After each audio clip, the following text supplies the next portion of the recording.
Meu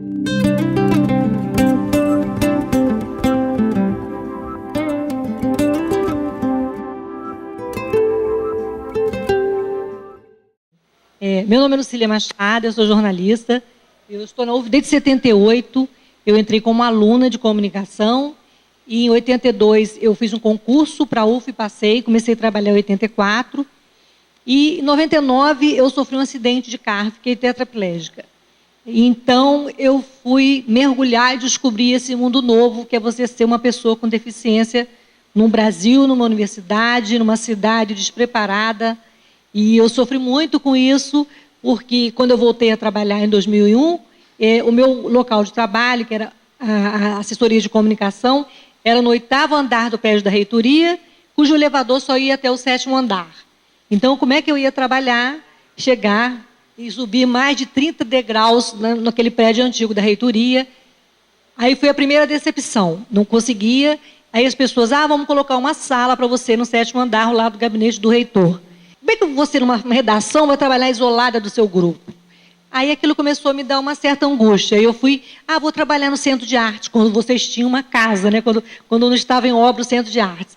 O cinema tinha escada, o teatro tinha escada, todos os locais da universidade que eu procurei para trabalhar tinham escada, não tinha acesso. Aí aquilo foi me dando uma angústia, eu acabei entrando em depressão e foi uma experiência desagradável. Aí passou um tempo, vim fazer gerenciamento de projetos, uma pós-graduação aqui na engenharia. E comecei a descobrir que várias coisas na universidade também não eram adaptadas. E a universidade não estava preparada nem fisicamente, nem estruturalmente para receber uma pessoa com deficiência. Aí eu fiz um projeto, Fatores Críticos para a implantação de um plano de acessibilidade na UF. E comecei a descobrir que outras pessoas na universidade já estavam trabalhando também isoladamente com esse tema, deficiência, inclusão, educação especial.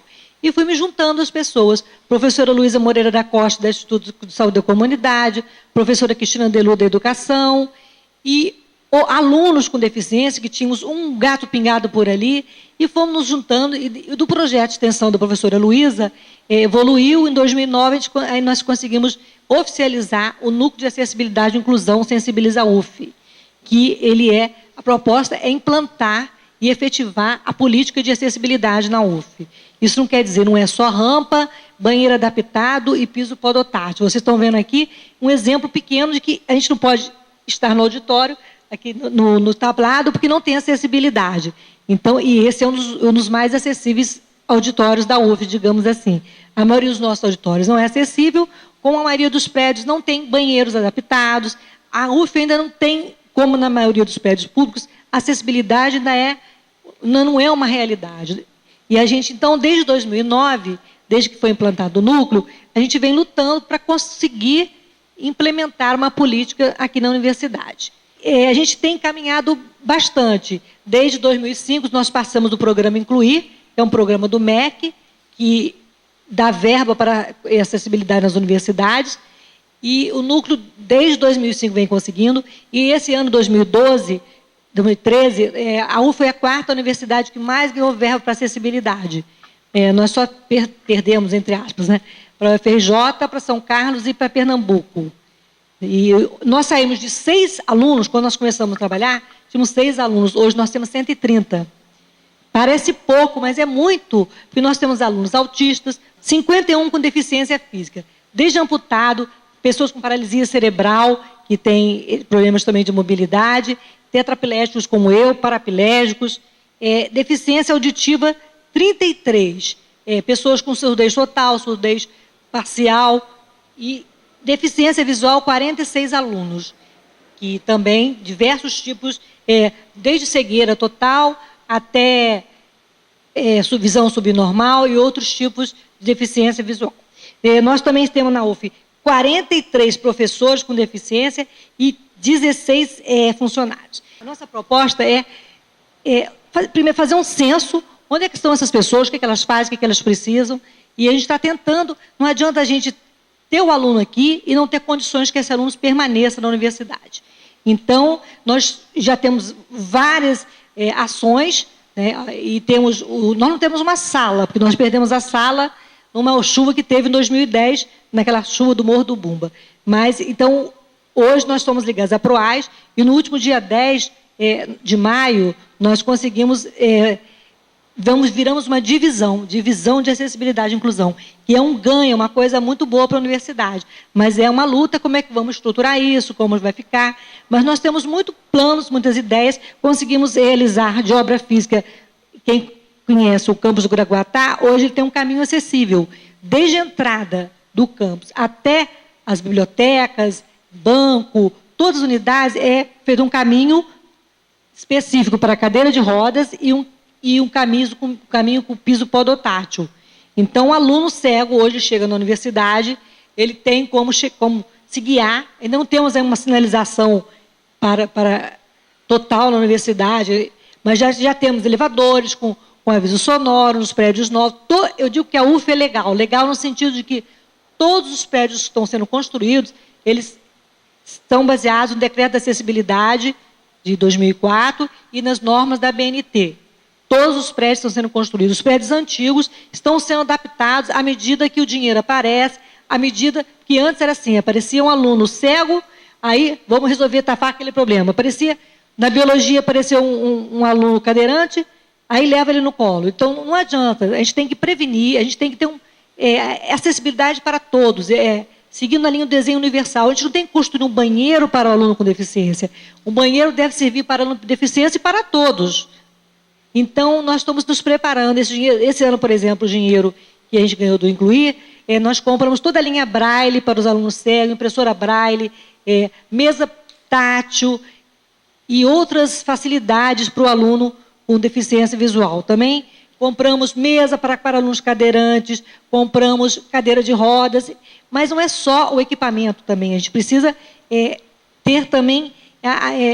acabar com as barreiras atitudinais. Nós temos muitos professores que ainda olham um aluno com deficiência com preconceito. Teve um caso mesmo aqui, uma pessoa da alta cúpula, que numa reunião falou, mas para que as pessoas querem fazer vestibular? Para que eles querem entrar na faculdade? Entendeu? Para que as pessoas com deficiência querem fazer ensino superior? E nós já tivemos aqui na UF, temos um aluno com paralisia cerebral, não sei se vocês conhecem, o Tiago, da Física, e ele agora faz doutorado em Física. Ele entrou aqui na graduação, ele fez mestrado, está fazendo doutorado, e hoje passou para o concurso, ele dá aula no Instituto Federal de Caxias. Também já formamos um aluno autista na arquivologia, ele agora está fazendo biblioteconomia. Todos os alunos com deficiência têm direito a um bolsista tutor, que vai auxiliá-lo no caso ele precise. Então, o aluno cego tem um aluno, geralmente do mesmo período, que vai ajudar a digitalizar, que vai acompanhar, que vai ajudar a gravar. Então, ele tem direito a isso. E a gente tem também a bolsa para aluno com deficiência. Não é uma bolsa assistencialista, para o pobre do coitadinho do aluno, não. É uma bolsa para o aluno adquirir equipamento, para ele pagar a passagem, para ele comprar um livro. Então, essa bolsa. Então, nós estamos aqui na UF com uma série, e agora estamos investindo em tecnologia assistiva. Estamos criando equipamentos, protótipos que possam ajudar no dia a dia da nossa vida como pessoa com deficiência. Por exemplo, cai um papel no chão, eu não tenho como pegar. Aí uma professora Suzana, do Instituto de Física, que trabalha com tecnologias assistivas, já bolou um equipamento, que é uma mãozinha que já existe lá fora, que você aperta, tipo aquela mãozinha do Gugu antigamente, né? Aperta e você pega o papel no chão. Então, quer dizer, são coisas pequenas que para as pessoas que não têm nenhuma deficiência não fazem diferença.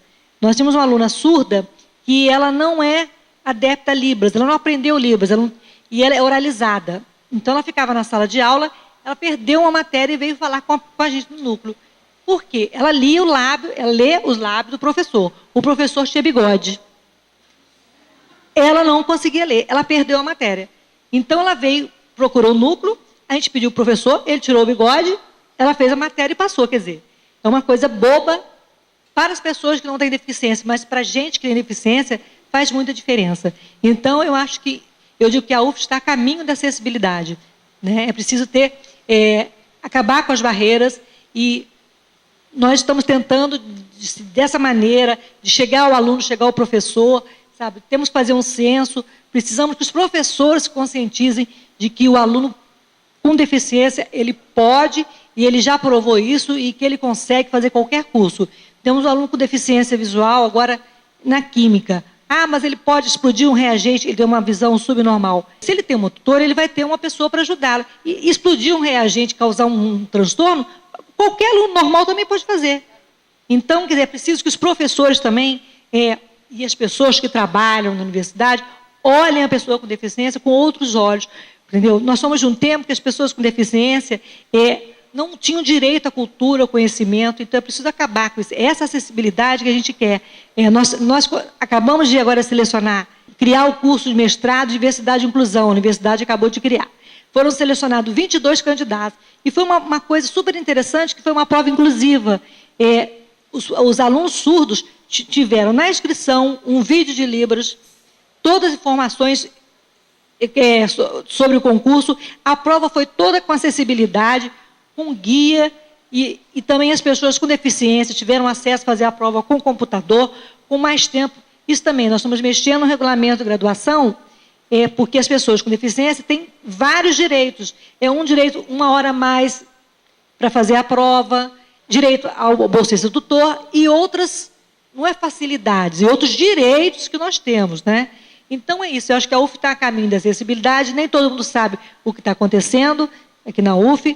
O campus da Praia Vermelha ainda não está totalmente acessível também, mas já está pronto o projeto, falta dinheiro. O Valonguinho, que é o pior, que é um morro, que são prédios em cima e embaixo. O projeto muito lindo foi feito pelos alunos de arquitetura, a professora Edna, aqui da arquitetura, pode dizer, foi um concurso muito legal, também precisa de dinheiro. Então, a acessibilidade está aí e nós temos que lutar por ela, e eu acho que a universidade tem um papel primordial nisso. Nós pretendemos, está no nosso regulamento, no nosso regimento, é que todos os cursos tenham uma cadeira ligada à acessibilidade e inclusão. A arquitetura tem que ter, o direito tem que ter, mas nós também a enfermagem, medicina, todos os cursos têm que ter uma cadeira que fale o que trate disso. Outra coisa também na universidade, nós temos só 2 intérpretes, o Mal e o Rodrigo, que estão aqui, e, quer dizer, para atender toda a universidade, que desde 2002 é lei que a Libras, que é a Língua Brasileira de Sinais, que ela é obrigatória em todas as licenciaturas. Então, faltam também professores de Libras, e a universidade ganhou 18 vagas, né, e esse concurso deve ser realizado ainda esse ano, e também para intérpretes. Então, eu acho que a UF está a caminho da acessibilidade, e a inclusão é um caminho sem volta, e nós não temos como voltar, e é uma coisa que as pessoas sempre dizem, tem um lema, né, tudo sobre nós por nós, ou seja, onde as pessoas com deficiência têm que estar no comando ou no movimento, entendeu? Eu acho importante que uma pessoa com deficiência esteja, como eu estou hoje, amanhã pode outra pessoa, sabe, participando e nas decisões e das ações de acessibilidade e inclusão na universidade, porque só a gente sabe melhor, né, como que isso dói, ou como que se aperta, ou como que isso abre caminho, entendeu? Eu acho que isso é muito importante. Bom, em primeiro lugar, eu gostaria de agradecer essa oportunidade de estar aqui. Eu estou aqui representando o Centro de Vida Independente do Rio, que é uma instituição de pessoas com deficiência, apesar de eu não ter uma deficiência, e estar aqui representando. Eu sou uma das pessoas que trabalha lá desde a fundação. Esse ano o CVI Rio faz 25 anos. Viemos de uma história muito interessante, e por mais que às vezes a gente olhe e vê que ainda está muito difícil, né, muitas coisas mudaram. E hoje, quando eu cheguei aqui, quando eu vim andando, eu vim pensando, e a gente está vivendo um momento histórico. Como o Lucília falou, a inclusão não tem mais volta, já é. Não é que vai ser, já é. Né? Só que a gente precisa construir esse momento novo. Né? Então, estamos tentando de uma forma. É incrível no dia do Jogo do Brasil, né, semifinal, ter esse público aqui e toda essa manifestação acontecendo por todo o nosso país. Né? Então, assim, despertamos de uma normose que nos coloca assim, à mercê do que o outro acha que é melhor para a gente. Então, eu acho que nós pegamos a rédea da nossa força, de ser quem a gente é. Né? Então, assim, eu acho que não é mais o tempo da diferença. Porque quando a gente fala em diferença, a gente está comparando, tem um juízo de valor. é tempo da diversidade, né? Então, hoje a gente já está imbuído em cada um de nós o respeito e assim, o interesse pela construção com e através da diversidade. O mundo fica muito mais rico, a nossa sociedade cresceu, amadurecemos. Eu não sei se vocês tiveram a oportunidade de ler, um jornalista, o Juan Arias, fez um depoimento magnífico no El País, falando de nós. Ele tem um distanciamento, ele está aqui, mas ele tem um distanciamento, então nós não sabemos bem o que está acontecendo, mas algo muito sério está acontecendo. E eu acho que isso é o despertar. Então não dá mais para a gente negar, né? E falar de inclusão é a gente ter que olhar para dentro e perceber o quanto a gente já se inclui. Que espaço sagrado eu já respeito e eu tenho na sociedade, né? Quando a gente respeita o próprio espaço, a gente começa a respeitar o espaço do outro, né? Então, quando eu acho que amadurecemos, somos um país muito jovem e um país muito rico, né? E estamos vivendo um momento que eu acho que é um momento novo. Acho que a velha Babilônia, né, do poder de quem tem mais, ela está com os dias contados. E essa nova Jerusalém, que é claro que não é lá na faixa de Gaza, como diz o Jean-Yves Leloup, é dentro de nós que temos que construir, todos juntos, né? Então, eu acho que o que está acontecendo é uma percepção de que somos uma teia viva, né? Tudo que é vivo é afetado e afeta. E cada um de nós é um fio muito delicado dessa grande teia. Então, cada movimento, ele repercute uma consequência, né, muito grande. Então, nós não sabemos, e a minha provocação aqui é não responder nada, mas fazer perguntas, né? Então, de onde nós estamos vindo? Né? Somos filhos da ditadura, somos filhos do bisturi, da superespecialização, mas estamos cansados disso. Nós já sabemos a consequência, mas temos tempo, né? E vocês todos, jovens universitários, têm mais tempo do que eu, né? Que na Revolução de 68, todo mundo queria mudar o mundo. Eu acho que ninguém mais quer isso. O que todo mundo buscou foi mudar dentro. E a partir dessa mudança interna, a gente estamos já expressando, porque todo movimento ele expressa um conteúdo que está internalizado, um conteúdo que está dentro, né? Então, esse conteúdo está aí, está sendo exposto, a força é de todos, é horizontal, a gente não quer mais alguma coisa que venha numa direção, e esse mundo novo vamos ter que construir juntos. Não sabemos, não tem trilha mais, acabou esse tempo, estamos na beirada do abismo. Então, mas temos um GPS, que é o nosso coração, né? E eu acho que falar de inclusão desse momento novo é a gente poder saber e se colocar um pouquinho no lugar do outro. É difícil, mas a gente pode se colocar mais facilmente no lugar do outro se a gente consegue assumir o nosso espaço sagrado na sociedade, né? Então, precisamos descobrir qual o sentido da grande vida, né? O que estamos fazendo aqui, né? Assim, o nosso trabalho não é para a gente ganhar dinheiro para gastar, porque esse consumo já levou a gente na beirada desse abismo. O que a gente precisa é rever tudo isso. Então, cabe sim à universidade, à educação, é fantástico os números, né? Assim, eu acho que a gente ainda vive com situações como a cota, que é uma polêmica danada, mas a cota ela é uma passagem, todos sabemos disso. Ela é essencial para tirar muita coisa da invisibilidade. A nossa mente só vê o que ela reconhece. E é uma passagem. As cotas vão acabar, obviamente, porque ela não é inclusiva. Ela tem uma força excludente, mas super importante nesse momento, né? Os resultados já estão aí, né? Eu acho que o resultado é na vida, e o que a gente vai ter que fazer é construir junto. Então, ser inclusivo não é fazer uma rampa, não é colocar uma vaga, não é você ter um acesso através da tecnologia, que é maravilhosa, né, que é fruto do mundo moderno. Mas é você poder internamente se perceber fazendo parte de um contexto muito mais amplo do que aquele que está vivendo aqui em torno de nós. Então, todos nós somos responsáveis. Por isso que a pessoa que vive ou viveu qualquer exclusão, né, nós viemos da época da integração. A integração era de cima para baixo. Somos fortes e achamos que você pode fazer parte disso aqui, né? Mas foi um tempo importante, que foi na solidão dos guetos que cada segmento se fortaleceu para poder hoje estar aqui junto, reivindicando. Então, assim, acessibilizar como ser humano, eu acho que é um projeto interminável. Nós não sabemos aonde vamos chegar, mas precisamos saber aonde a gente quer ir, né? Porque senão vento nenhum pode ajudar se não sabemos para onde estamos indo. Então, eu acho que é da responsabilidade de todos nós construir esse mundo novo.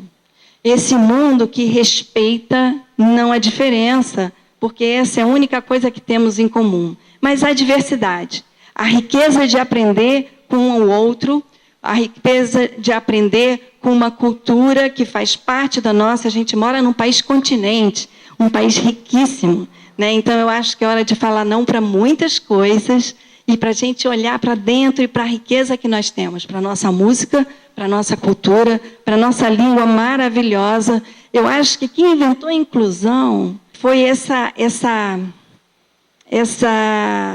mistura maravilhosa que somos nós, dos índios, dos africanos e dos portugueses. Quando eu estive no Museu da Língua Portuguesa, me emocionou muito. Eu falei, meu Deus, a inclusão foi espelhada numa coisa que foi vivida. Somos nós, brasileiros, que temos no sangue esse desejo da mistura. A gente tem dificuldade, às vezes a gente esquece, mas nós temos o desejo. Sabe, os portugueses foram diferentes.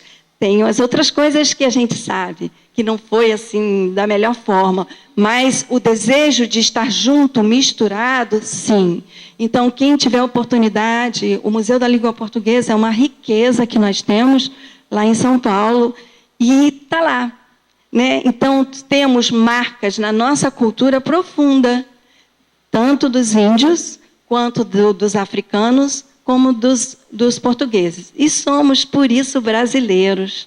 E conseguimos, com toda uma orla que fala um outro idioma, o espanhol, todo o nosso território fala o português. Eu participei há 2 anos de uma reunião, eu trabalho com uma técnica que é terapêutica, que é indígena, e eu estava em Manaus, eu descobri que tinha um encontro em Manaus de educação bilíngue, indígena e português. E eu consegui sair com 4 índios. Só conseguimos conversar por causa do português, porque os 4 eram de etnia diferente. Eles falavam dialetos, não sei como é que chama, línguas diferentes. E a gente pôde falar português. Eu fiquei encantada com isso. Então, temos uma língua riquíssima, né? Temos um país riquíssimo e temos o desejo de viver né, de conviver. É claro que temos também muitas dificuldades e vamos ter que aprender juntos. Então, assim, a coisa mais importante é a gente saber que não tem fazer isso que a gente está fazendo, tentar pensar junto, incluindo o terceiro incluído, né, que é na relação. E cada um tem uma necessidade, não é só porque anda de cadeira de rodas, ou só porque é surdo, ou só porque não enxerga. Cada um faz de uma forma. Então, é muito complicado, assim como todos nós. Não é só porque somos mulheres que desejamos as mesmas coisas. Não é só porque somos cariocas que desejamos. Então, assim, a riqueza da diversidade é infinita. E é no encontro que a gente vai aprender a fazer. É junto, é experimentando, sem medo de errar. Isso é importantíssimo, porque não tem receita, né? Estamos inventando esse homem pós-moderno com a forca no pescoço. Porque hoje sabemos que a natureza não está lá fora, ela está dentro de nós. Então, precisamos respeitá-la urgentemente, essa dentro daqui, e aí a gente começa a expressar fora. Então, assim, tudo tem me emocionado muito. Eu tenho uma filha de 14 anos, e ela me pediu para eu dar uma autorização para ir com a escola para um manifesto, né? E eu acho que todas essas crianças não tinham ideia do que era isso, porque os pais foram calados estupidamente e recolhemos muitas coisas, né? Uns são mais abusados, eu sou abusada. E eu sou feliz que eu tinha pouca idade, né? Então, em 68, eu tinha 10 anos, senão eu tinha morrido, não tem dúvida. Eu estou muito feliz de estar aqui na Terra, nesse momento. Então, assim, todos somos convocados a ajudar o parto desse novo tempo, né? Ajudar esse novo momento que a gente não tem regra. Daqui a pouco, quando abrir para o debate, eu posso responder muitas coisas. O Centro de Vida Independente tem, nesses 25 anos, feito muitas ações, né? Então, assim, hoje, em termos de acessibilidade, é o desenho universal, que é para todos, né? E o todos é uma coisa muito ampla. Então, assim, vamos errar e acertar, e juntos reivindicar, essa é a coisa mais importante. Então, ninguém mais precisa falar pelo outro, todo mundo já pode levantar a própria voz, né? E a coisa mais importante é poder escutar o outro. Então, em termos de inclusão, de educação, né, e de acessibilidade, o que a gente precisa é honrar a nossa escuta, né? Escuta o que o outro precisa. Pergunta que o outro sabe, assim como nós sabemos do que necessitamos para vir a ser o que estamos, o que carregamos dentro, que é essa semente que cada um tem, né? Então, assim, aquilo que cada um tem, se a gente não florescer, o mundo não vai conhecer, né? Então, assim, falar em diversidade é imaginar um jardim tropical magnífico, como as nossas florestas, né? Então, eu acho que, para encerrar, eu gostaria de ler um poema.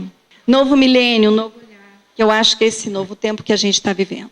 Mudar o mundo é mudar o olhar, do olhar que estreita e subtrai para o olhar que amplia e engrandece, do olhar que julga e condena para o olhar que compreende e perdoa, do olhar que teme e se esquiva para o olhar que confia e atreve, do olhar que separa e exclui para o olhar que acolhe e religa. Todos os olhares num só olhar, o olhar da inocência e o olhar da vigilância, o olhar da justiça e o olhar da misericórdia. Todos os olhares num só olhar. O olhar da criança que brinca na primavera, o olhar do adulto que labora no verão, o olhar maduro que oferta no outono e o olhar de prece e de silêncio no inverno. O olhar de quem nasce, o olhar de quem passa, o olhar de quem parte. Olhares da existência no olhar da essência. Todos os olhares num só olhar. Dança de roda na órbita do olhar. Dançar de guerreiro em volta da fogueira do olhar. Dançar de ser no olhar do amor. Dançar e brincar de olhar. Olhar o porvir do instante que nasce no coração palpitante da transmutação. Viva o novo olhar. Olha a vida do novo, novo olhar, novo viver. Mudar o mundo é mudar o olhar. É auto-olhar, altar do olhar. É ousar viver e viver no ousar. É amar viver e viver para amar. Só então partir para o grande olhar. Todos os olhares num só olhar, no mesmo olhar, supremo olhar, olhar. Então, eu acho que esse poema pode falar do momento que a gente está vivendo, e eu gostaria de encerrar aqui. Bom, em primeiro lugar, vou agradecer pela oportunidade maravilhosa de estarmos aqui reunidos para falar de um tema tão interessante, né, tão digno de debates, e, no meu caso, tão encarnado em mim, né, porque eu acho que quando a gente está deficiente, né, por alguma circunstância, de alguma maneira, a gente encarna uma série de condições que quem não está deficiente, embora possa se solidarizar e compreender, e até não necessariamente compreende, em termos de reivindicação, como a Sheila falou, né, o que as pessoas, na verdade, vivem. Bem, eu vou pegar vários ganchos daqui, inclusive o primeiro gancho, eu acho que foi a Lucília que falou da universidade, né, das circunstâncias atuais da universidade, e eu fiquei com muita saudade, com certa inveja, porque eu sou filha aqui da UF, eu sou formada em História aqui pela UF. Eu me formei em 1974, num período em que, longe de computador, longe de leitor, longe de linha braille, a gente ficava aqui, eu estudava à noite, ficava aqui o dia inteiro, buscando grupos de pessoas que estivessem estudando juntas para eu poder ler com elas, para de noite eu poder assistir às aulas. Então, realmente é uma grande alegria saber que a UF atualmente está se modernizando e atendendo às necessidades das pessoas que têm deficiência, né, de alguma maneira.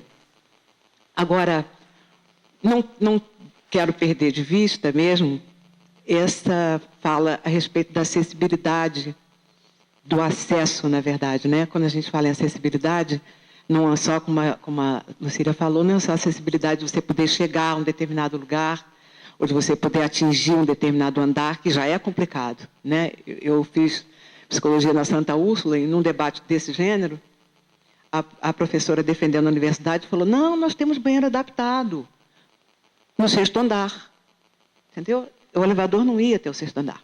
Então, realmente, é uma coisa assim muito estranha.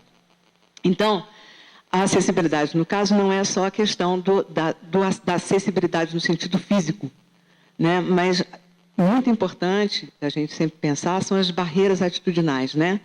É aquilo que, na verdade, lá no final das contas, no fim da linha, a gente vai falar que é o preconceito. A gente, sem conhecer, a gente supõe que o outro não é capaz de, né? Ou a gente, sem conhecer, supõe que o outro é muito capaz de. Na verdade, são dois polos da mesma história, né? Se eu também suponho que o outro está nessa polarização, de uma certa maneira, eu estou colocando ele num lugar especial, que também não é o lugar real. Todos nós temos os 5 sentidos, no caso eu não tenho um, mas todos nós, esses sentidos são sentidos ativos em nós, só nós precisaríamos, na verdade, cultivá-los, né? Então, que maravilha que você consegue fazer. Não, eu não consigo fazer, você também conseguiria, se você cultivasse esse sentido que você tem, né? Então, as barreiras atitudinais são complicadas porque nós que não enxergamos, eu passo por situações até hilárias, né? Da pessoa supor que você, além de cego, é surdo. Então, a pessoa grita com você, assim, berra com você, você quer... Ou então pergunta para outra pessoa que está com você, ela quer açúcar? Né? Qual é a cor do sapato que ela quer comprar? Né? Ou então você chega num bar para tomar um café, a pessoa já te olha assim, achando que você vai pedir.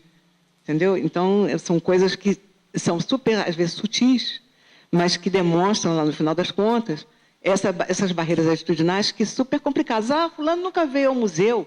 Ah, museu não é para cego, não. Claro, ele não tem nenhum recurso, o que ele vai fazer lá? Né? Ah, fulano não vem aqui, não. O cadeirante não vai querer vir nesse evento aqui, não. Claro, o negócio no 3º andar, ele não tem como subir. Como é que ele vai? Né? Ah, então agora vamos promover o acesso. As pessoas cegas agora vão poder ir ao museu perfeitamente, muito bem. Chega lá, você vai, você não toca em uma peça, não tem ninguém te contando nada que acontece, não tem ninguém... Quando você consegue algum tipo de acesso, o que é? Largam na tua mão um caderno em braille para você ler. Ou você lê, eu posso ler na minha casa, eu não preciso ir lá no museu para ler o caderno em braille. Né? Eu fico lá em casa, deitadinho na minha cama, leio o caderno em braille. Então, são essas barreiras atitudinais, que, na verdade, a gente está se enfrentando com elas cada vez, graças a Deus, menos. E aí eu gostaria de fazer uma pequena digressão a respeito da palavra história. É interessante que semanticamente é história, e história agora se escreve da mesma maneira. Eu adorei isso, porque antigamente parecia que a história contada, né, a história vivida por nós, como seres políticos que somos, parecia uma coisa assim da carochinha, ou então uma coisa muito longe de nós. Atualmente não, a história que eu conto é a história que todo mundo pode contar como uma história que aconteceu mesmo, né? Então, eu gosto muito da fala do nosso professor até aqui, o Boaventura Santos. Ele fala uma coisa muito interessante. Ele fala que a partir de um determinado momento, a sociedade se tornou minimalista, o Estado, principalmente, né? Ele faz o mínimo possível, ele joga todo mundo dentro da mesma sala, acha que todo mundo é capaz de aprender, com recurso ou sem recurso, e o último que sair apaga a luz.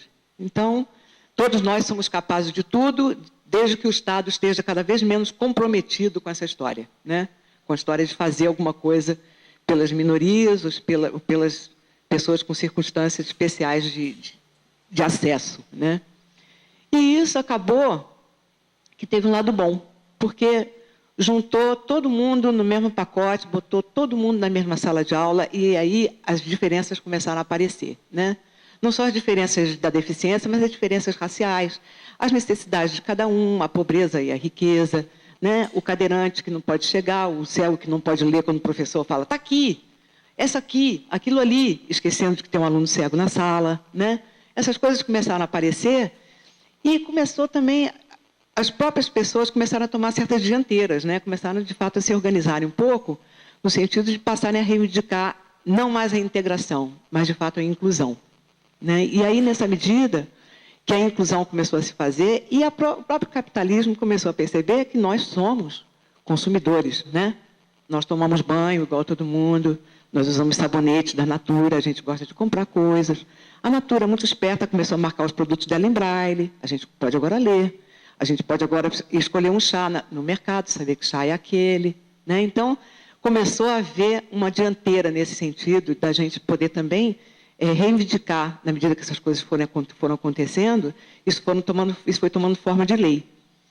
E hoje, particularmente, quer dizer, especialmente, não particularmente, especialmente a gente veio falar aqui de uma coisa muito interessante, que é o recurso da audiodescrição. Na verdade, esse recurso, eu, na minha casa, numa família imensa, vivia toda hora, né? Era assim, a gente estava brincando de cabra cega. 5 irmãos enxergando e eu sem enxergar, mas o meu outro irmão que não enxergava. Então, todo mundo brincando de cabra cega. Quando chegava na nossa hora, na minha e na vez dele, queriam tampar o nosso olho. Mas, gente, para que vocês vão tampar o olho da gente, pelo amor de Deus? Todo mundo está de olho tampado, você também tem que tampar o seu. Então, era uma coisa, um momento muito, muito interessante, nesse momento que tampava o nosso olho, a gente brincava de cabra cega junto, então a gente estava ali super incluído. Aí, chegava um momento que todo mundo ia ver televisão, a gente estava de fora, né? Como é que a gente vai ver televisão? Não vai. Sentávamos todo mundo na coisa, aí alguém começava a contar os desenhos, Tom e Jerry, da Gladys e seus bichinhos, que era a moça que desenhava na televisão, contava história e desenhava, começava a contar isso para a gente. E eu fui crescendo muito assim, então eu, na verdade, não me dei muito conta de como essa necessidade da audiodescrição era uma coisa fundamental para o acesso às atividades culturais, atividades sociais até. Você vai a um chá de panela, você não enxerga, vai a um chá de panela, chega lá, todo mundo... Ai, que coisa linda isso! Que presente maravilhoso! Você não sabe o que é, você não viu. Ai, que coisa linda essa coisa que você ganhou. A gente tem que perguntar, o que é que você ganhou? Né? Está todo mundo vendo ali. Né? A minha sobrinha vem de Dubai com a sacola cheia, e ela está super acostumada comigo, o pai dela é cego. Ela está super acostumada comigo. Não obstante, quando ela vai abrir a sacola dela, ela puxa assim um chale, uma coisa assim. Todo mundo que beleza. Eu fico perguntando, o que é? Né? Então, na verdade, a audiodescrição nada mais é do que uma possibilidade, uma acessibilidade, um meio de acesso que nós passamos a ter às atividades culturais, né? A parte mesmo de museus, a parte de filmes, os espetáculos ao vivo. A minha companheira aqui, Jorge Rodrigues, ela participou da Rio Mais 20, descrevendo os eventos da Rio Mais 20. Né? Eu faço parte da consultoria do programa especial. A consultoria nada mais é do que a adaptação de roteiros que são feitos para pessoas que não enxergam, descrevendo, depois a Jorge vai explicar isso melhor, essa carpintaria aí, mas essa descrição do que a pessoa cega não pode ver, né? E essa descrição é feita para que nós possamos ter o acesso àquela obra. A gente cansa de estar assistindo nossa novelinha lá na televisão, e de repente, toca aquela música, todo mundo mobilizado, acaba a novela. Como é que você vai saber como é que acabou? Uma cena absolutamente muda. Uma cena muda, porém eloquente, porque é visual. Né? Então, é muito interessante, porque, na verdade, a audiodescrição trata das imagens que falam, porque, na verdade, tudo é muito eloquente, só que a visão é um sentido muito encarnado nas pessoas. Então, as pessoas, na verdade, não sabem o que o cego não vê. Elas não sabem mesmo. Né? Interessante isso, até também porque a gente não sabe o que aparece. Por exemplo, eu fiquei sabendo outro dia que 2 talherzinhos cruzados na estrada, assim, uma plaquinha com 2 talheres cruzados, significa restaurante. Eu não sabia disso. Né? Me surpreendi, outro dia também, trabalhando lá no programa especial, dando uma consultoria, que ela falou, porque num picadeiro, eu sei o significado da palavra picadeiro, mas a palavra picadeiro não tem nenhum eco dentro de mim. Eu não sei, quando começa a me descrever, picadeiro é uma situação, é uma arena onde o bicho fica embaixo, não sei quem fica em cima. Eu começo a entender, eu começo a ver. Né? Então, na verdade, a audiodescrição é um processo de empoderamento da pessoa que não enxerga, ter acesso às atividades culturais, cinematográficas como um direito nosso, né? Existe já leis, a Jorge vai falar também dessa parte da legislação um pouquinho, mas existe uma legislação que contempla a televisão com a audiodescrição, né? O processo ainda é bastante complicado, nós ainda não temos acesso, por incrível que pareça.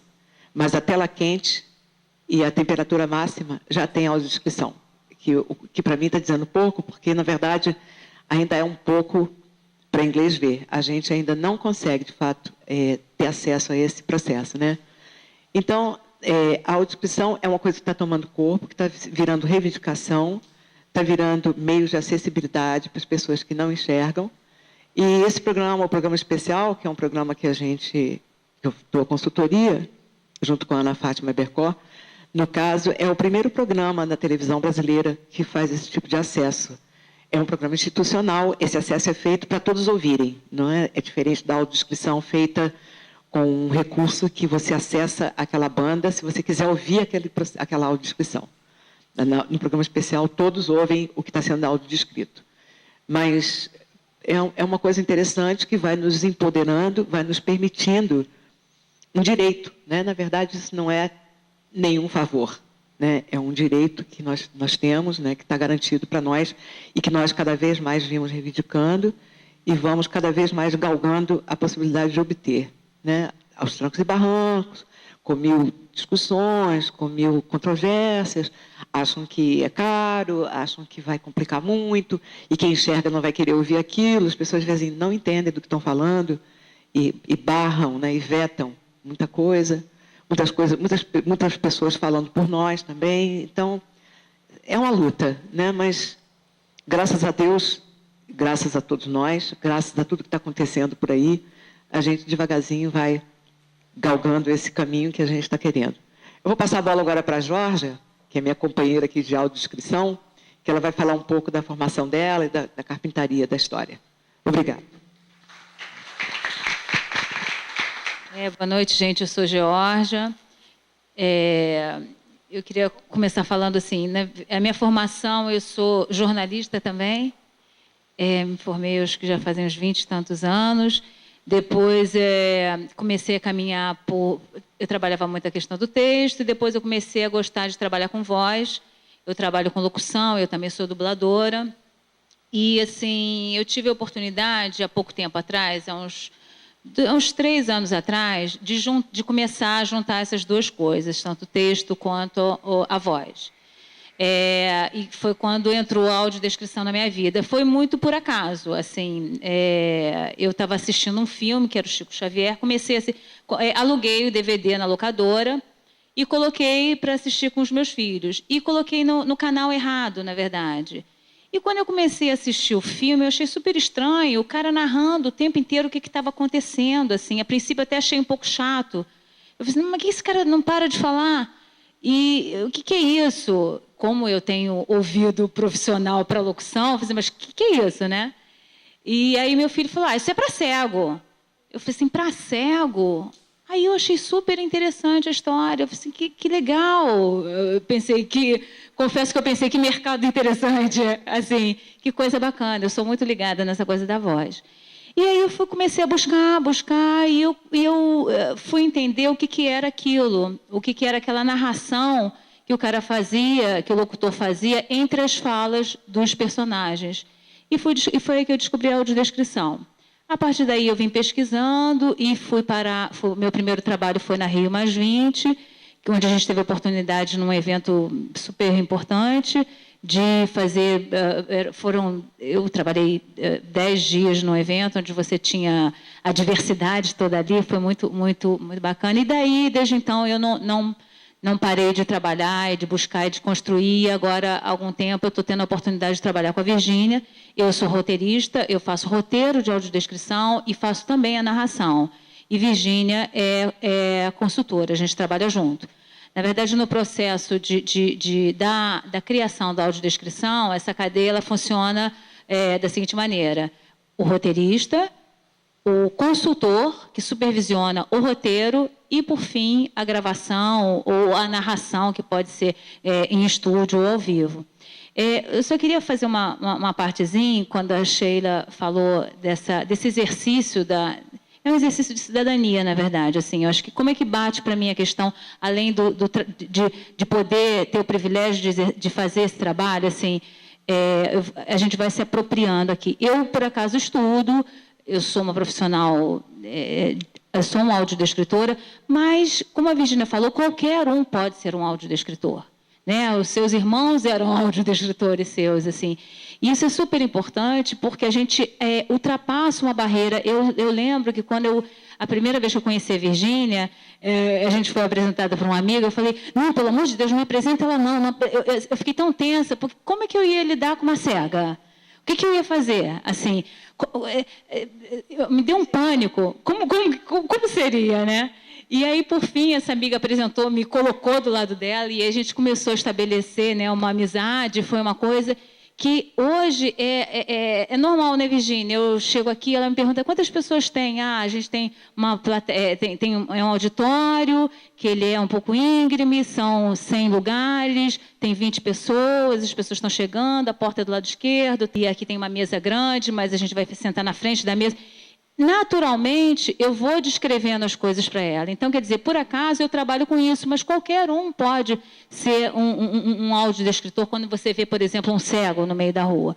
Isso é super importante, assim, porque a gente vai trazendo esse fantasma para a luz, porque a deficiência pelo menos a questão, né, a gente fica... Eu, que sou, se fala, vidente, assim, eu ficava muitas vezes constrangida porque não sabia como lidar. E é muito simples. Na verdade, é muito simples. Assim, quando a gente começou a trabalhar junto, e a gente trabalhava em casa, né, vendo os filmes, e Virgínia, a gente fazendo a consultoria, o meu filho mais novo, que é meio tímido, né, ele passava batido. E aquilo me chamou a atenção. Eu falei assim, Bê, mas por que você passa batido, assim, quando você nem chega e fala? Aí ele falou assim para mim, mas eu não sei o que eu vou falar com ela, e se eu como é que ele falava? E se eu magoar ela? E qualquer coisa que eu fale, e na verdade é um sentimento que não é dele, é um sentimento da gente que não tem essa proximidade, e que é a barreira atitudinal, né? E assim, era muito engraçado que eu falava, Bê, você vai falar normal, porque a Virgínia é normal, ela só não enxerga. Aí ele falou assim, eu sei, vocês riem sem parar, porque além de tudo isso, assim, eu ganhei um privilégio enorme, porque eu também não achava isso, que cego poderia ser bem-humorado, né? E a Virgínia acabou com essa minha história, a gente se diverte muito trabalhando junto. Enfim, eu queria começar falando isso, que eu sempre tive, na verdade é um preconceito, é um constrangimento, é um monte de coisas que essa questão da acessibilidade, da inclusão, ela vem quebrar com isso, vem romper isso. E a comunicação, ela é super importante, é um recurso super importante, porque a comunicação é onde você torna comum, você partilha com o outro, você compartilha informações importantes para se tornar de entendimento de todos. E a audiodescrição, ela serve para que essa comunicação aconteça. Eu, na verdade, empresto os meus olhos para uma pessoa que não enxerga. É simples assim. E como é que é feito? Hoje, eu queria até falar são 35 milhões de deficientes visuais no Brasil, entre os congênitos e os de baixa visão, idosos, pessoas que tiveram doenças, que acabaram, a palavra não é boa, mas assim, não me vem outra na cabeça, que adquiriram a cegueira, enfim. Então, são 35 milhões de deficientes que estão muito próximos de nós. É super importante a gente olhar para o outro. Eu acho que essa oportunidade, a audiodescrição, pessoalmente, me trouxe um trabalho muito interno, como você falou, de poder olhar para o outro, assim. E o trabalho em si, porque o roteiro, quando eu sento... Então, vamos lá. A audiodescrição, ela pode ser feita em qualquer evento, seja cultural, seja no dia a dia, lógico, evidente, assim, como já falei, num evento, nos produtos culturais, no evento cultural, no museu, num filme, a gente vai passar um pedacinho do filme para vocês verem o que é uma audiodescrição mesmo. filme, exposição, eventos científicos. Hoje em dia tem pessoas que fazem casamentos com audiodescrição, batizado com audiodescrição, parto com audiodescrição. Missa com audiodescrição. Onde você tem um deficiente visual ou deficiente intelectual, porque a audiodescrição ela não serve somente ao deficiente visual, não. Tem estudos que dizem que pessoas que têm síndrome de Down, ela serve muito como um recurso. Idosos. Então, a audiodescrição é um recurso que está aí, que pode ser usado de várias maneiras. Então você tem várias possibilidades, vários produtos culturais ou não, onde você pode ter audiodescrição. Bastou você ter a necessidade. E aí, o roteiro... E como é que é feito isso? Assim, é muito simples. Na verdade, quando eu faço... Vou dar um exemplo de uma cena de um filme, né? Virginia, o cego, ele ouve as falas, mas ele não vê o que está acontecendo fisicamente, ele não sabe como é que são esses personagens fisicamente, ele não sabe o lugar que ocupa esses personagens. Então, o que o audiodescritor, o roteirista faz, que é o primeiro da cadeia, é simplesmente descrever. Descrever que tem do lado esquerdo, tem uma moça em pé, que usa uma blusa branca, ela está com um relógio dourado. Tem mesmo, tá, Virginia? Aqui do lado esquerdo.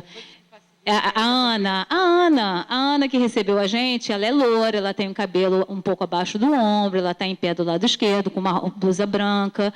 E aí eu vou descrever a Ana, eu vou descrever o que acontece entre as falas, porque o que os personagens já estão falando, ela está ouvindo e está compreendendo. Agora eu preciso informar um pouco mais para ela ter um entendimento maior desse contexto. Isso tudo, né, assim, o cenário, o figurino de um filme, de uma peça, é a síntese do que está acontecendo. Então, eu não posso, o roteirista ele descreve simplesmente o que ele está vendo. Eu não invento a roda, eu não crio nada, isso é o mais difícil. Porque eu tenho que me desconstruir. Porque se eu olho uma pessoa que, por exemplo, está angustiada, eu vejo uma cena de uma pessoa que está angustiada, está angustiada. Não, eu não tenho que decidir se... Eu vi que está angustiada, mas o que eu vou passar para o cego, o que eu vou descrever para o cego, é que essa pessoa está cabisbaixa, que ela está chorando, que ela está... eu vou descrever fisicamente o que está acontecendo com ela, e quem vai decidir o sentimento é o cego. Isso é o empoderamento que a gente chama. Eu pressuponho, a ideia é que eu não tire essa capacidade dele decidir. E quem tem que tomar essa decisão acerca daquele sentimento é o cego, não é isso, Virginia? Inclusive até porque, na maioria das vezes, o roteirista ele vê o filme antes, ele vê a obra antes. Então, existe uma tendência da pessoa querer antecipar aquela informação. Já sabe que o marido vai embora, por exemplo, né? Aí a pessoa já conta aquela cena meio dando a entender o que vai acontecer. E, na verdade, isso não é privilegiar o que está sendo visto. O audiodescritor tem que descrever o que ele está vendo. Então, por exemplo, aconteceu uma cena bem assim. O marido brigando com a mulher. Não posso mais ficar aqui. Não aguento mais essa casa. Lá. Aí, a audiodescrição fala assim, ele está arrumando a mala. Que era uma coisa que a gente não estava podendo ver. Né? A indignação dele, a gente estava escutando. A situação dele casado, querendo ir embora, a gente sabia, a gente estava vendo o filme. Né?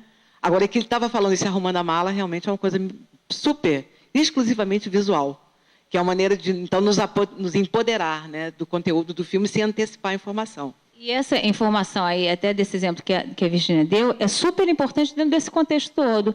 Então, assim, o roteirista, ele faz essa descrição e o narrador, eu vou falar entre as pausas, eu não vou sobrepor a minha fala na fala do personagem. Eventualmente, isso precisa acontecer, mas é só quando é extremamente importante, porque o mais importante é o que ele está ouvindo, né? Eu vou dando, é como se fosse a audiodescrição fosse um sopro no ouvido. Eu vou, olha, está acontecendo isso aqui, está acontecendo isso aqui.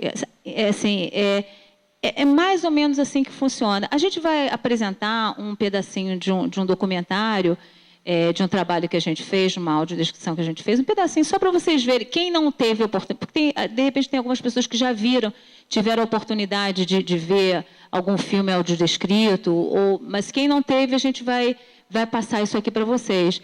Isso, esse filme fez parte da primeira mostra de audiodescrição aqui do Rio, né?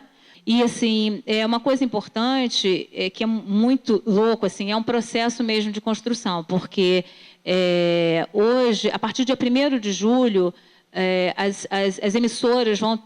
É obrigatório ter dentro da programação alguns programas audiodescritos. Passou de 2, antes era obrigatório de 2 para 4 horas. Então, agora já é um avanço, antes não tinha nada. Agora, isso é uma loucura, porque, por exemplo, a gente já tem o tela quente e o temperatura máxima, que tem audiodescrição. O problema é que a gente não consegue acessar. O Chaves, é porque eu lembrei da Globo, mas o Chaves do SBT, né? Ele tem audiodescrição, que é super bacana. O problema é que você só acessa, se você está, não sei, eu tenho net, você acessa legendado e dublado. Mas audiodescrito você não tem. Você liga para a net, eles não fazem a menor ideia que é audiodescrição. Você liga para a emissora, eles não fazem a menor ideia que é audiodescrição. Então, você tem essa obrigatoriedade, mas a pessoa que precisa desse acesso não tem. Então, isso é um trabalho de formiguinha mesmo, mas que eu acho que esse debate, que a gente está conversando sobre isso aqui, é super importante. Assim. Há uma coisa que eu queria falar antes da gente passar um pedacinho do filme, que vocês vão poder ter a oportunidade de ver melhor. A gente foi convidado, o Centro de Artes da UF vai ter promove, é o Centro de Arte, né, Paulo, que promove um evento chamado Peixe Vivo, em que os funcionários, os alunos da UF vão poder participar. É um grande evento cultural, onde vai ter uma amostra do que esses alunos, que esses funcionários fazem. Então, a gente vai fazer esse trabalho, eu e Virgínia, a gente vai fazer uma audiodescrição, acho que, enfim, não sei quantas pessoas vão estar, mas assim, a gente vai, é como se fosse um piloto. A gente vai, no dia 5 ou 12 de outubro, vai estar fixado em algum lugar, né? Esse é o dia do Peixe Vivo, e a gente vai poder fazer essa audiodescrição, enfim, ao vivo. Na verdade, não vai ser gravado. Normalmente, a audiodescrição de filmes a gente já grava, mas tem eventos que são ao vivo. E esse evento é uma iniciativa do Centro de Arte da UF, é como se fosse um piloto, porque o Centro de Arte vai estar inaugurando ou no final do ano, porque tem reforma, né? Ou ano que vem, não sei, e provavelmente vai ter uma programação dentro do Centro de Arte audiodescrita. Isso é muito legal, né? Já está... É uma iniciativa muito interessante, porque você falou do Museu da Língua Portuguesa, a última vez que eu fui a São Paulo, fui na Bienal, não tinha audiodescrição, fui no Museu da Língua Portuguesa, não tinha audiodescrição, você fala, cara, que loucura, assim, é como se não existisse, né? Como se os deficientes visuais, no caso, fossem invisíveis. Você tem um público, você tem 35 milhões de cegos que não são vistos, não são olhados, né? Então, isso é sério, então é muito bacana poder estar falando aqui e ter essa possibilidade de trabalho, né? A gente pode passar agora? É só um pedacinho, gente, máximo 5 minutinhos desse documentário, para vocês verem e ouvirem. Audiodescrição do documentário Justiça, de Maria Augusta Ramos. Lei de Incentivo à Cultura, Ancine, Agência Nacional do Cinema. BR Petrobras. Limite Produções, Self-Made Filmes e NPS apresentam... Por um corredor com paredes e piso brancos, um policial conduz a cadeira de rodas de um jovem negro que tem as pernas amputadas. Eles olham para dentro de portas com placas indicativas. O policial lê o papel que está em uma das mãos. O jovem ajuda o policial empurrando com as mãos as rodas da cadeira. Eles entram por uma das portas. Na sala, 2 homens de terno. Você não está obrigado a responder o que eu vou lhe perguntar. Sim, senhor. Eu lhe pergunto se essa acusação é verdadeira. Jovem negro. Não é verdadeira? Não é verdadeira, não. Você não praticou esse fato? Não. Como é que se deu a sua prisão? Eu vou explicar ao senhor. Eu estava lá no carnaval na Dia da Cruz do Meia. Aí nisso saiu uma correria. Aí aquele negócio de espuminha, os PM lá do 3º Batalhão vieram correndo. Aí eu, para me defender, que eles começaram a dar tiro pro alto lá, eu entrei na rua. Quando eu entrei na rua, tava vindo já esses 3 elementos com vários negócios na mão. Aí os policiais abordaram e mandaram eles parar. Nessa que mandaram eles parar, eles foram tudo correr e largaram os objetos tudo assim no chão. E nisso eu estava passando no momento que eu ia pedir a carona, um amigo lá do carro lá que ele transporta jornal, para poder me tirar dali. Aí nisso os policiais me abordaram e pegaram e me botaram junto e falaram que rapaz, cadê os outros que estavam aí? Eu falei, não sei quem é não, meu tio. Cadê os outros que estavam contigo? Eu falei, não sei quem é não. Aí foram me tiraram da cadeira, me jogaram no chão, me bateram aqui nas costas, me bateram no rosto e me levaram para 25 DP. Aí chegou lá, aí começaram a fazer, assinar um montão de papel e falaram, rapaz, se tu não falar vai piorar seu caso, bah. Eu falei, pô, meu doutor, pô, chefe, pô, eu tô contando a verdade pro senhor, pô, olha só como é que tá meu estado, pô, que estado eu tenho de ficar arrombando casa, o muro lá que o senhor falou que o muro da casa era alto, como é que eu vou pular o muro? Ele falou, rapaz, isso aí é história pra boi dormir, bah, cadê os outros, não sei o que. Eu falei, pô, não conheço ninguém não, meu chefe, pô, tanto é que, pô, posso mandar até... Tá bom. O que você faz na vida? Você trabalha? Eu sou guardador de carro, eu... Que não é verdadeira acusação. O jovem olha para o homem de terno e para o chão. Antever. Que não praticou o fato narrado na denúncia. Quer dizer que você foi preso no dia de carnaval. Foi. Conhecia os 3 elementos que estavam correndo? Não, conheço não. E não conhecia os 3 elementos que passaram correndo? Você tem advogado? Não tenho, não. Então você vai ser nomeada defensora pública para defendê-lo. Mulher faz que sim com a cabeça. Meritíssimo, se eu for, eu vou retornar lá para a defesa. Se eu pudesse dar uma autorização para me mandar para o hospital. Porque, pô, lá no xadrez, lá são 79 lá no xadrez, tá entendendo? Para mim... O que você tem? Tá doente? Não, para mim dar uma evacuada, eu tenho que ficar me arrastando no chão, para mim tomar banho, não tenho condições de estar lá. E lá eu tenho dificuldade de certas coisas. Mas eu só posso te remover se houver uma recomendação médica. Só se o médico... Jovem olha fixamente para o homem de terno. pedir que a tua remoção, porque isso é assunto médico, isso não é assunto de juiz. Ele esfrega as mãos entre as pernas. Se o médico disser que você precisa de atendimento, que precisa ser removido, você será removido. Fora disso, não. Entendeu? Sim, senhor. Você já está assim há muito tempo? Já, com essa cadeira? Quando você foi preso, você não estava em cadeira de roda? Estava. Você foi preso já em cadeira de roda? Cadeira de roda. Eu tô assim desde 96. Isso aqui aconteceu comigo porque eu sou hipertense e por causa das artérias.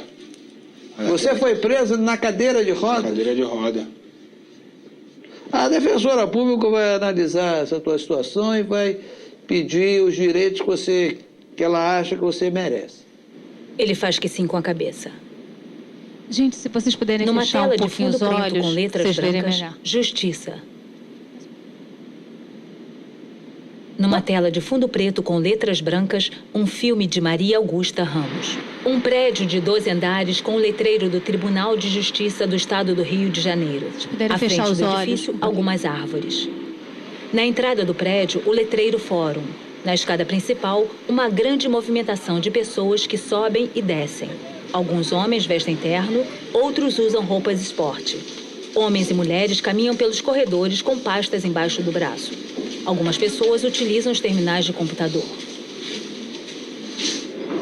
Nas largas rampas de acesso aos andares, ocorre uma grande circulação de homens e mulheres. Alguns caminham apressadamente.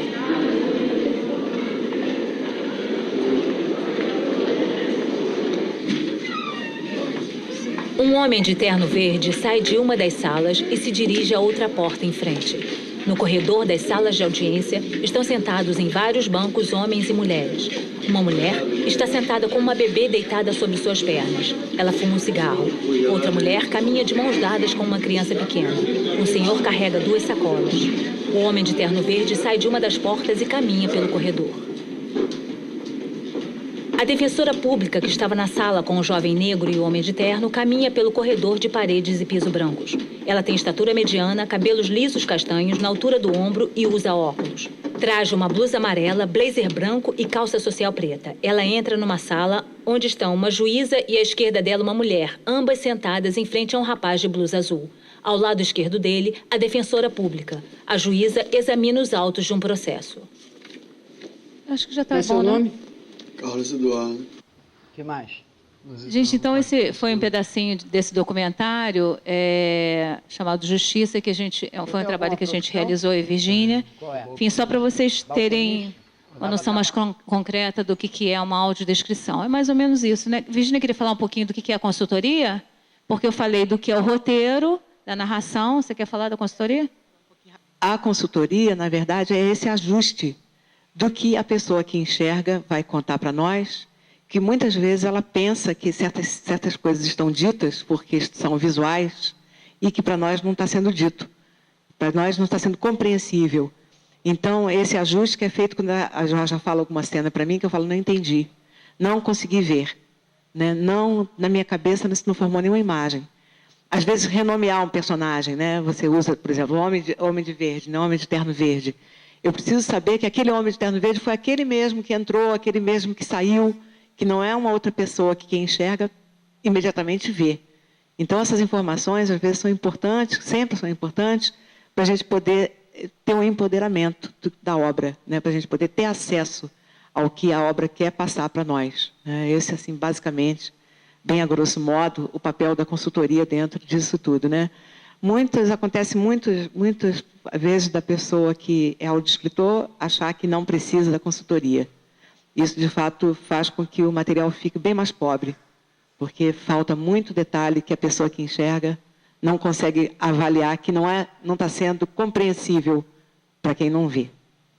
Jorge, eu fiquei curioso com essa questão da TV, que você falou que não precisa de alguma coisa. Eu queria saber o que é, como é que se acessa isso. Eu também queria saber, Paulo. Na verdade é o seguinte, se você... é como se fosse uma tecla SAP, né? Onde a gente deveria ter, por exemplo, vou dar o exemplo da NET, né? No meu controle da NET, eu posso colocar legenda e posso colocar áudio, e posso colocar legenda ou dublado, mas eu não posso colocar audiodescrição. Então, deveria ter um mecanismo que a NET fizesse, ou enfim, ou a própria emissora transmitisse, em que eu pudesse ter essa audiodescrição. E não tem. E você liga, e eu já tive a oportunidade de ligar algumas vezes para a emissora e para a própria NET, e eles não sabem dizer. Isso é um problema do Ministério das Comunicações, um problema da comunicação, que ela não chega. A gente faz todo esse trabalho, mas não chega. O que hoje é mais fácil você fazer, você quer um produto audiodescrito, você chegar numa locadora e pedir e buscar um filme com audiodescrição. Agora, muitas locadoras não fazem ideia do que é audiodescrição. Eu conheço vários. Existe um blog chamado Blog da Audiodescrição, onde você pode... E tem vários sites de audiodescrição, mas nesse blog eles dão sugestão de vários filmes que já são audiodescritos. É a solução mais simples. No último encontro que a gente teve em Juiz de Fora de audiodescrição, tinha até um representante do Ministério das Comunicações e foi falado isso, como que é um problema do digital. Se você for se você for TV de antena, você consegue. Mas quem tem TV de antena hoje em dia? Fora isso, né, além disso, ou fora isso, existe também, quando a gente consegue compreender esse acesso, que é complicadérrimo, tem que ter televisão digital, uma grande confusão, analógico, sei lá se é digital, enfim, nem sei dizer, mas o fato é que quando a gente consegue superar essas primeiras dificuldades, ainda tem uma outra dificuldade. Esse acesso é feito por uma tecla que a gente não enxerga essa tecla, a gente não sabe como mexer nela. É uma coisa completamente visual.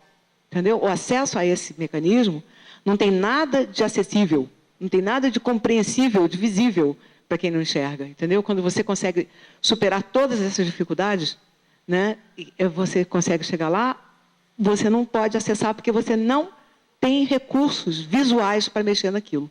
Então, na verdade, é uma coisa que, de tanto apertarmos a ABERT, de tanto apertarmos o Ministério da Educação, da Comunicação, das Comunicações, de tanto serem apertados por nós em vários sentidos, e tem vários líderes desses movimentos e tudo, finalmente vamos conseguindo essa liberação. Mas é uma liberação muito assim, estranha, esdrúxula, vamos dizer. Né? Porque eu sei disso e eu até hoje não consegui ver um tela quente. Realmente é uma coisa indizível. As próprias casas que fazem a produção desses roteiros não sabem dizer. Ninguém sabe. É um mistério. Faz para quê? Exatamente. A gente corre tanto e chega... Mas isso, na verdade, é uma construção, né? Eles foram obrigados, exatamente, foram obrigados a fazer, eles fazem. Mas, assim, é uma construção. Eu acho que da última vez tinha esse representante do Ministério das Comunicações. Enfim, vamos que vamos, né?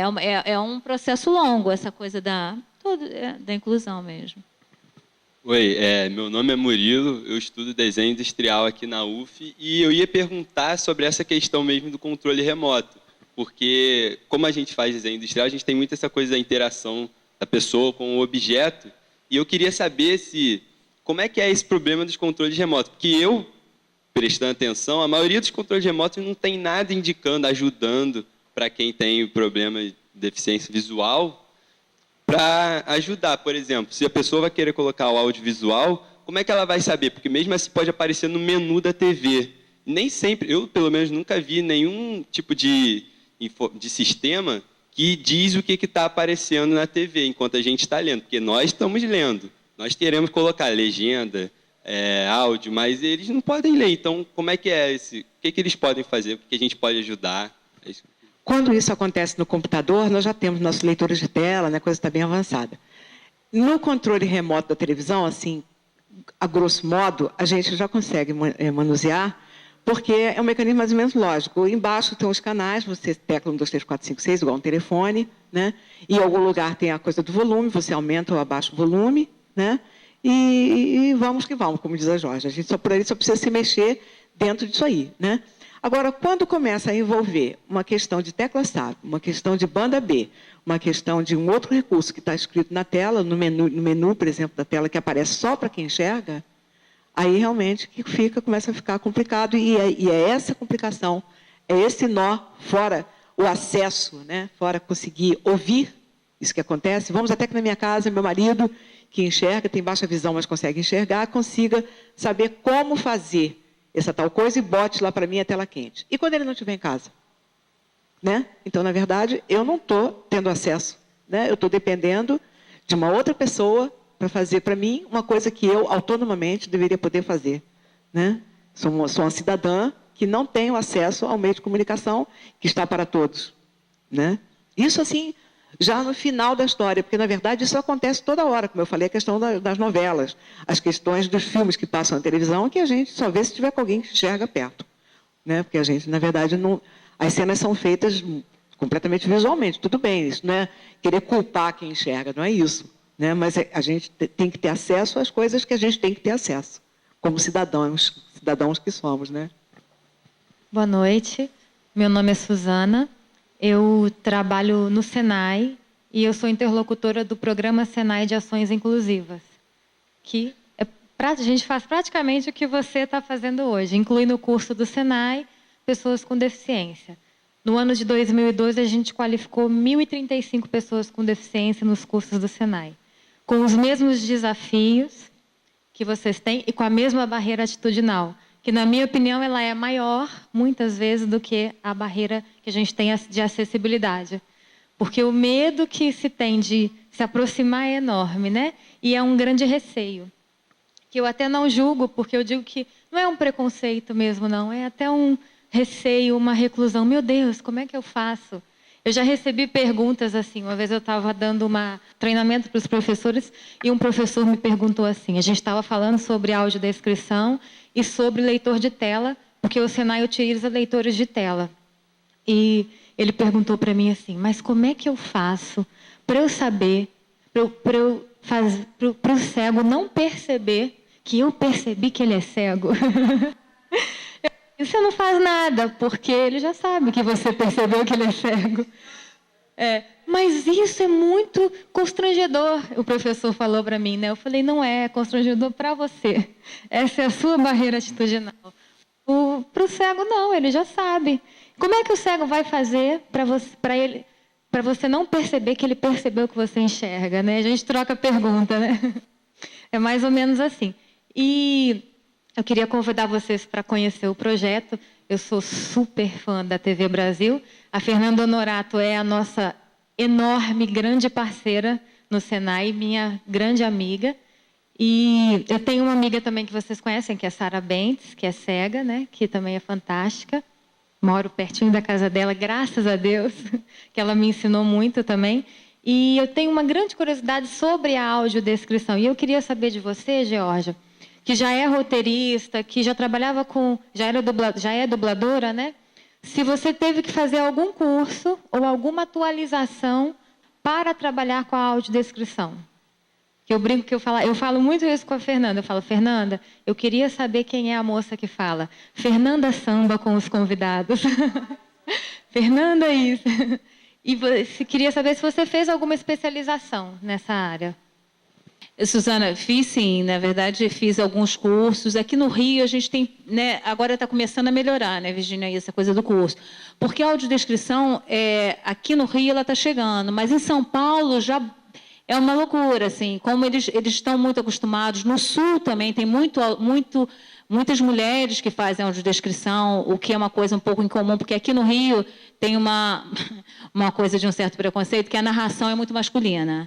Mas no Sul, em São Paulo, é muito feminina, tem muitas mulheres que fazem. Mas, enfim, assim, eu fiz alguns cursos, tem cursos de especialização, sim, em audiodescrição. Virginia, até tem um workshop sábado agora que vai ter, né, uma oficina de audiodescrição. Tem muito curso em São Paulo, e no Sul também, mas muito em São Paulo. E, eventualmente, tem aqui no Rio. Mas eu meio que rodo, tem encontro em outros lugares, aí a gente vai, em todos esses... Vai ter um curso, a Universidade de Juiz de Fora vai promover, acredito que não mais esse ano, porque eu acho que não vai dar, mas para o ano que vem, uma pós-graduação em audiodescrição. Isso é super importante para quem quer começar, não sei se tem alguém de comunicação aqui, ou enfim, que se interesse do assunto, porque a profissão ela foi regulamentada, acabou de ser regulamentada, e a gente precisa de um número de horas para você ser um audiodescritor.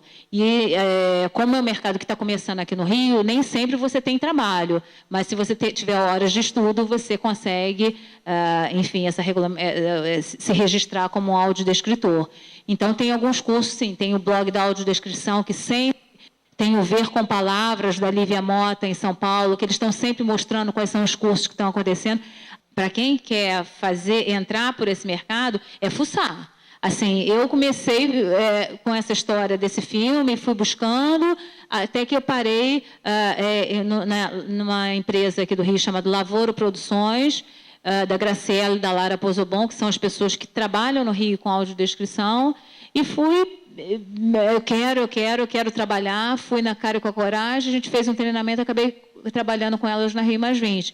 Mas, enfim, respondendo a tua pergunta, buscando nesses blogs, nesses sites, eu posso até te dizer mais alguns depois, mas é curso e é bem especializado, é focado em audiodescrição. Que eu não sou roteirista do programa especial, não. Virginia que trabalha, que é consultora do programa especial da TVA há muitos anos. Nesse caso do programa especial, eu tenho uma outra parceira, que é a Ana Fátima Bercó, com quem eu trabalho lá, e quem fala aquela vozinha, Fernanda Samba, é a locutora do programa. Nós fazemos o roteiro, eu dou a consultoria, a gente trabalha junto lá, montando o programa, e depois esse programa é gravado lá no estúdio, numa produtora, e aí vai para a TV Brasil. Então, é com a Ana Fátima Bercó, é uma outra parceirinha minha também, querida, junto com a Georgia, né? Eu tenho duas parceiras agora. É só mais uma pergunta. A gente também teve... Essa pergunta é em função... A gente teve uma turma no Senai de Laranjeiras que não tem alunos com deficiência e todo final de curso tem um projeto final do curso. E eles decidiram fazer um estúdio de audiodescrição porque levantaram uma pesquisa e viram que não havia quase nada de audiodescrição no Rio de Janeiro. E aí eu fui para auxiliar a turma. A Sara Bentes foi consultora da turma, né? Até gratuitamente, a Sara achou lindo o projeto que eles fizeram. E eles conseguiram produzir um vídeo assim, de 30 segundos, uma propaganda, com audiodescrição. E a pesquisa foi muito inclinada para a audiodescrição, que tem consultoria, e para a audiodescrição que não tem. E aí eles viram que, avaliando, realmente, a diferença era enorme, a riqueza era muito maior, né? Por isso a pergunta. Então, eles seguiram o caminho certo, eles já fecharam o projeto, mas assim, foi muito interessante também. E a gente pensa que está muito longe essa questão, às vezes, da inclusão, né? E nós passamos por um momento, a Fernanda Honorato até estava com a gente, que, eu não sei se vocês conhecem, existe a Olimpíada do Conhecimento, que é uma Olimpíada, só que de estudos, e da área profissional. Então, a gente tem alunos concorrendo em mecânica, em elétrica, em segurança do trabalho, em várias áreas. São mais de 60 ocupações. Nessas ocupações, o Rio de Janeiro tem 4 alunos com deficiência, medalha de ouro, que vão concorrer nacionalmente. Então, vão concorrer pelo Brasil inteiro. A gente tem um rapaz cadeirante que é mecânico de automóveis, e ele vai concorrer em mecânica automotiva. A gente tem um rapaz cego que vai concorrer em TI, que é tecnologia da informação, né? Vai uma menina com deficiência auditiva que vai concorrer em confecção. E falta mais um, panificação, e o aluno tem síndrome de Down também. Que a gente, há 1 ano atrás, 2 anos atrás, isso era impossível. A gente estava nessa questão de, meu Deus, essa Olimpíada acontece há tantos anos e nada, e agora houve um boom, a inclusão chegou, as pessoas abriram os olhos e eles estão podendo também competir. A intenção é que aumente, né? Ainda está um pouco limitado, mas a gente espera que aumente. Que essa questão da consultoria, né, dentro desse encontro que teve lá em Juiz de Fora, que daí saiu a regulamentação da profissão, foi definido que é extremamente necessário a presença de um consultor cego dentro desse trabalho. Então, tem algumas pessoas até que não fazem por uma questão de, sei lá, de custo, e eu acho até que um pouco de arrogância, assim, mesmo. Mas, assim, a gente trabalha junto, a gente vê mesmo, assim, que tem coisas que são, como a gente tem o olho para enxergar, é muito óbvio para a gente, mas para o cego não é, entendeu? Então, assim, eu preciso fazer com o meu usuário, assim, isso é fundamental. E uma outra coisa que tem, você estava falando assim, tem muita gente bacana estudando audiodescrição, assim, muitos acadêmicos, tem pessoas no Sul, na Bahia, no Ceará, tem muita gente legal pensando audiodescrição. E tem uma moça de Salvador, que é a Eliana Franco, que ela faz um trabalho, um estudo com crianças com síndrome de Down, e ela apresentou para a gente lá no encontro de Juiz de Fora um filme em que o menino assistia um Down. Ele assistia o filme sem audiodescrição e com audiodescrição. É impressionante, mas era uma coisa muito emocionante de ver a interação do cara quando ele passou. Eu não me lembro exatamente o que era o filme, não me lembro, mas assim, passava a cena e ele, sem audiodescrição, ele assistindo.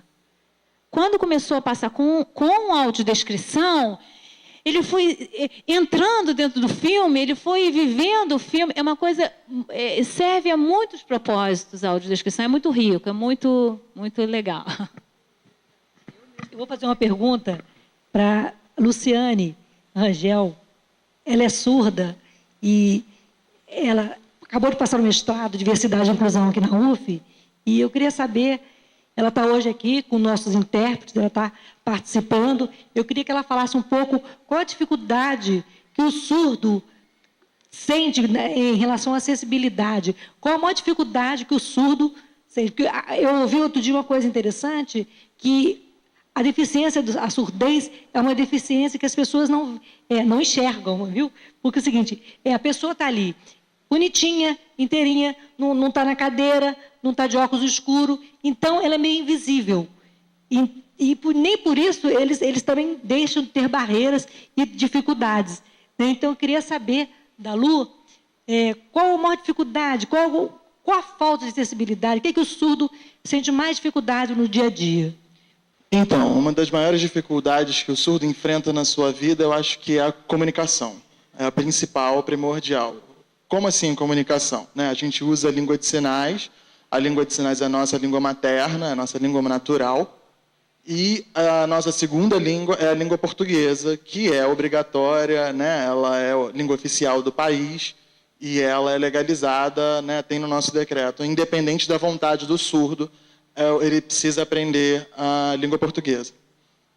Mas um dos maiores problemas é que as pessoas acham, tem muitos entraves, a pessoa tem muitas dificuldades, mas é como se ela fosse tratada como se ela fosse estrangeira, né? Por quê? Por exemplo, vocês, como não sabem a língua inglesa, e aí vão para os Estados Unidos, vocês vão, sem saber a língua inglesa, como vocês vão se comunicar? O problema comunicacional vai haver ali, porque você não vai saber a língua da outra pessoa. E aqui no Brasil, o surdo é uma minoria linguística, né? Os ouvintes, eles têm uma maioria linguística, né? Apesar da lei, em 2002, já tem uma divulgação, apesar dela ainda ser bastante falha, né? Você ainda encontra muito preconceito linguístico na área da Libras. Ela não é uma língua falada, a Libras. E por isso, por ela ser gestual, as pessoas acham que ela é uma língua menor. Ela é uma língua gestual e visual, mas ela é uma língua natural. E as pessoas acham que a Libras é só um suporte para alcançar a língua portuguesa. Mas não, ela não é um suporte. Ela tem um status assim como a língua inglesa, francesa, enfim. Ela tem estudos semânticos, de sintaxe, morfologia, ela passa sentimentos, ela passa aspectos afetivos, você fala sobre piadas, emoções, enfim. Você pode falar tudo isso dentro da língua de sinais. E aí você, às vezes, tem algumas coisas, por exemplo, que existem na Libras e não existem na língua portuguesa, como acontece em qualquer outra língua. As pessoas acham também que a aprendizagem da Libras pode durar, por exemplo, em 1 mês ou um pouco mais.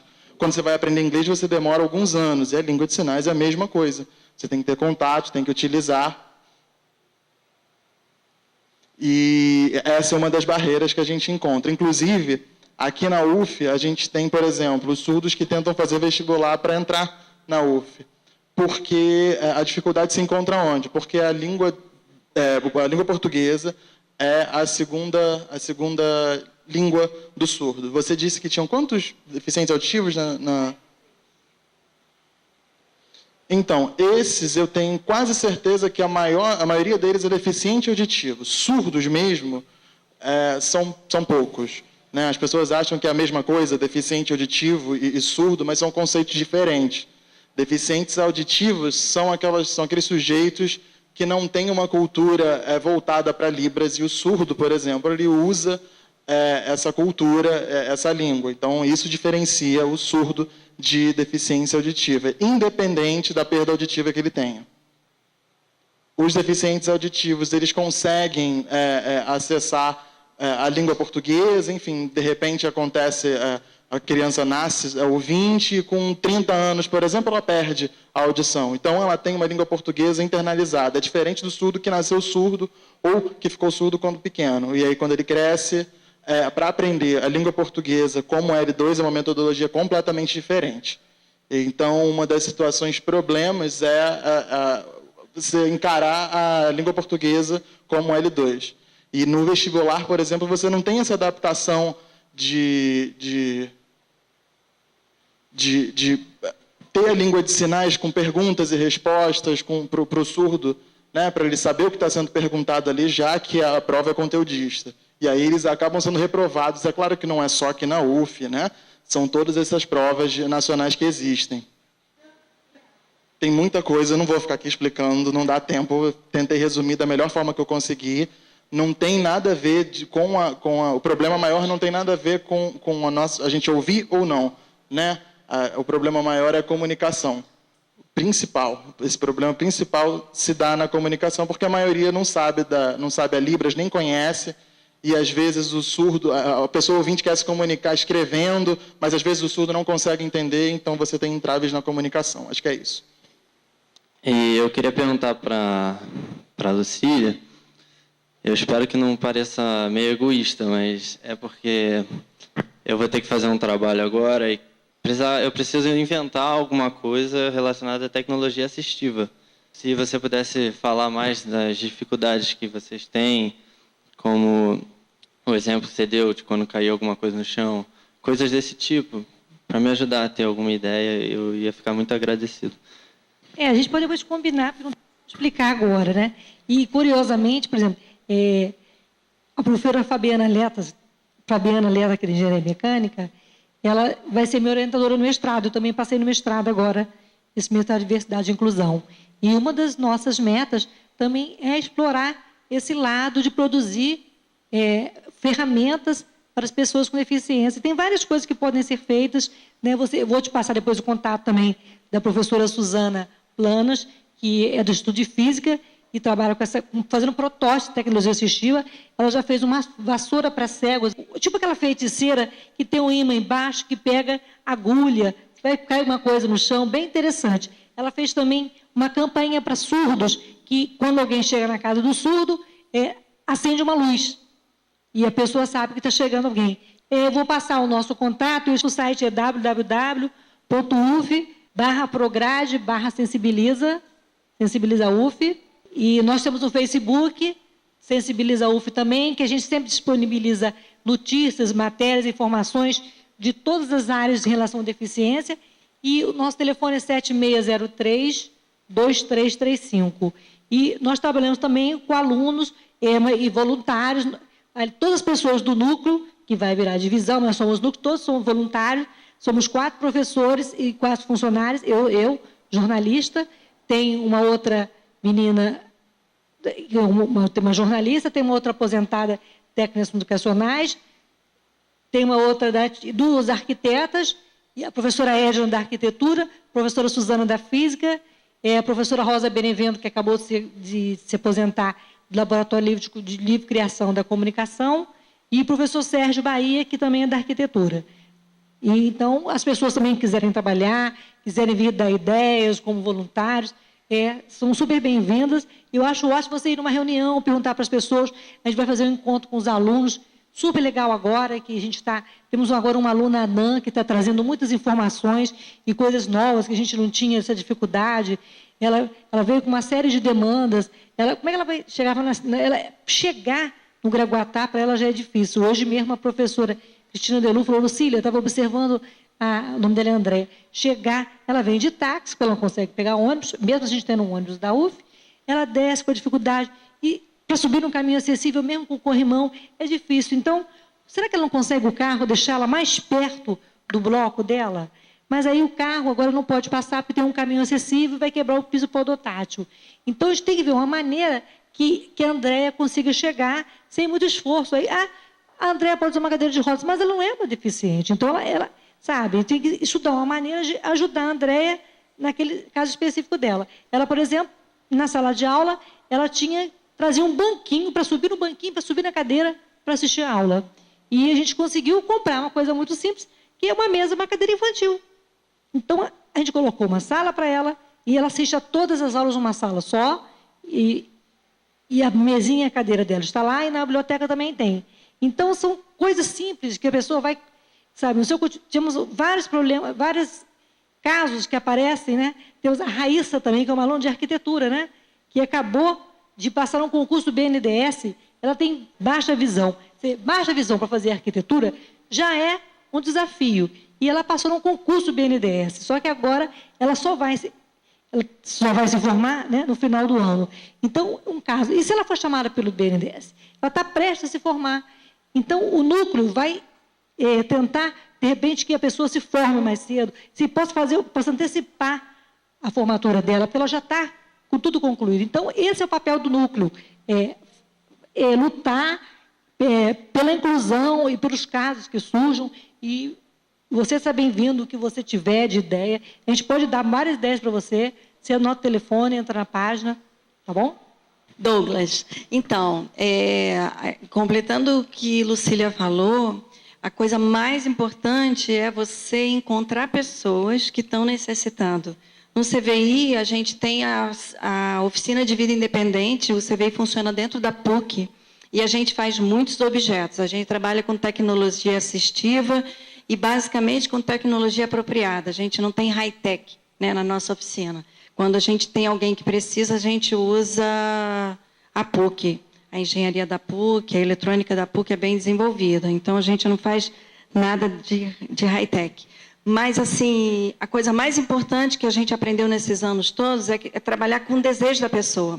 A pessoa sabe o que ela precisa. Por exemplo, essa solução para essa aluna anã, ela deve ser um desejo dela sentar numa cadeira infantil. Pois é, mas muitos anões que eu já trabalhei não aceitam a cadeira infantil. Então, o mais importante é pergunta o que é bom para você. Porque, às vezes, é você ter um banquinho para ela poder acessar a cadeira que tem na universidade. Então, assim, não tem um manual de o que é melhor para todos. Isso não existe. O que existe é o que você necessita para você poder germinar toda a sua potencialidade. E a pessoa sempre sabe. A única coisa importante que a gente tem que lidar é com a família quando é criança. Eu estou me lembrando do menino, uma graça, porque as 800 crianças graves de paralisia cerebral, a grande maioria, que entraram para a rede regular de ensino do Rio de Janeiro, foram objetos construídos pela nossa oficina, né? Então, assim, esse rapaz, ele já acabou o 2º grau, mas ele era criança, de 8, 9 anos, e ele chegou para a gente fazer uma adaptação de escrita. E, claro, que aquele braço, aquela mão, não tinha controle motor para escrita. Ele tem aqueles movimentos reflexos, né, que existem em alguns quadros de paralisia cerebral. E eu perguntei para ele, qual é a parte do seu corpo que você tem controle? E ele falou, meu cotovelo direito. Falei, ótimo. Vai digitar e eu vou colocar um dedo no cotovelo direito. E a adaptação ficou linda.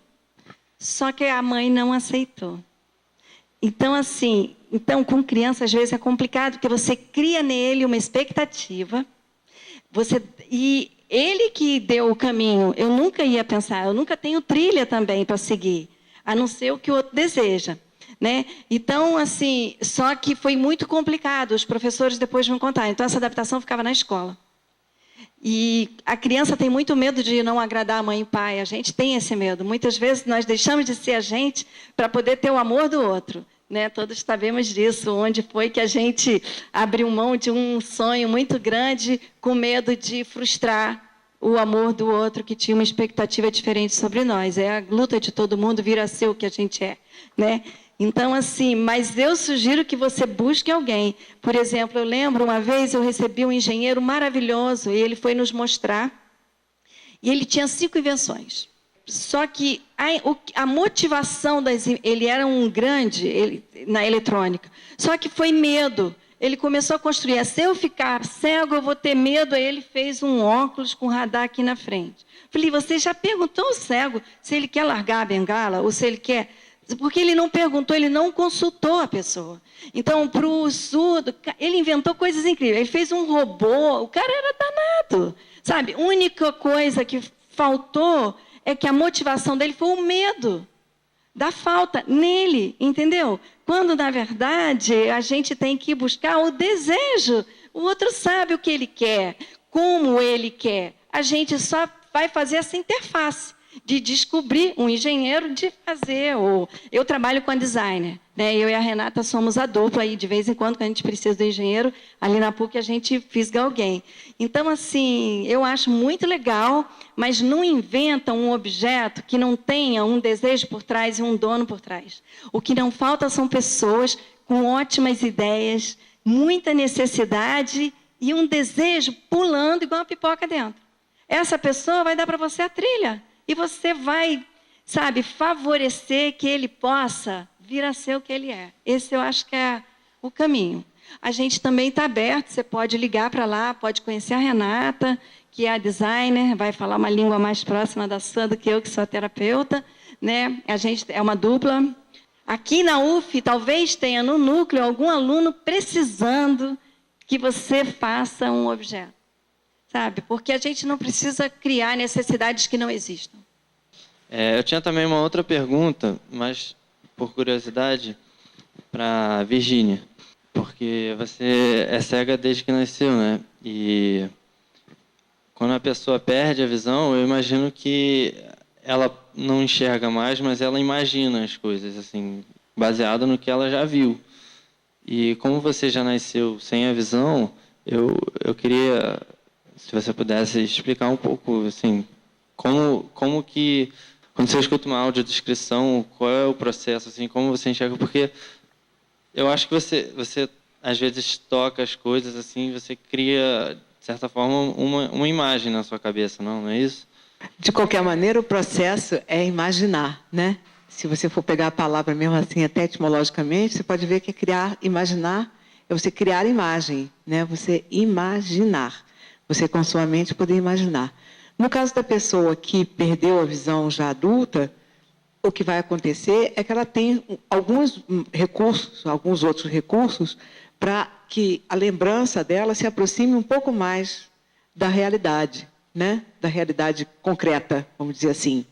Né? Igual para mim, que nunca enxerguei, mas eu sei o que é uma cadeira. Quando fala cadeira, na minha imaginação, eu já imagino uma cadeira. A pessoa que já enxergou, de alguma maneira, ela está mais perto de certas coisas visuais, de certas lembranças visuais, do que quem nunca viu. Mas o processo de criação de imagem é mais ou menos idêntico, né? O que acontece é uma questão que, se a gente pudesse falar assim, de um banco de dados, né? Eu acho que quem nunca enxergou tem um banco de dados diferente do que quem já enxergou, né? É diferente, embora o processo acabe sendo o mesmo. E, de uma certa maneira, sua pergunta procede bastante, porque é exatamente isso que a audiodescrição vem atalhar, né? É quando existe essa coincidência feliz entre o que o audiodescritor descreve e o que você consegue imaginar, o que você consegue, no final das contas, ver com a sua mente, né? Por exemplo, como eu falei, a questão do picadeiro. Picadeiro é uma palavra que não me dizia nada, até que a Ana Fátima me explicou. Não, picadeira é uma situação que tem uma coisa alta, com pessoas assistindo, normalmente o cavalo, o animal está embaixo, numa coisa redonda. Me explicou todo o conceito, né, do que é o picadeiro. Conceito não, conceito eu sabia. Me explicou a coisa visual, essa parte de me permitir fazer uma coisa imagética, né, que isso tivesse uma significação para mim. Isso entrou agora no meu banco de dados, quando falava baia.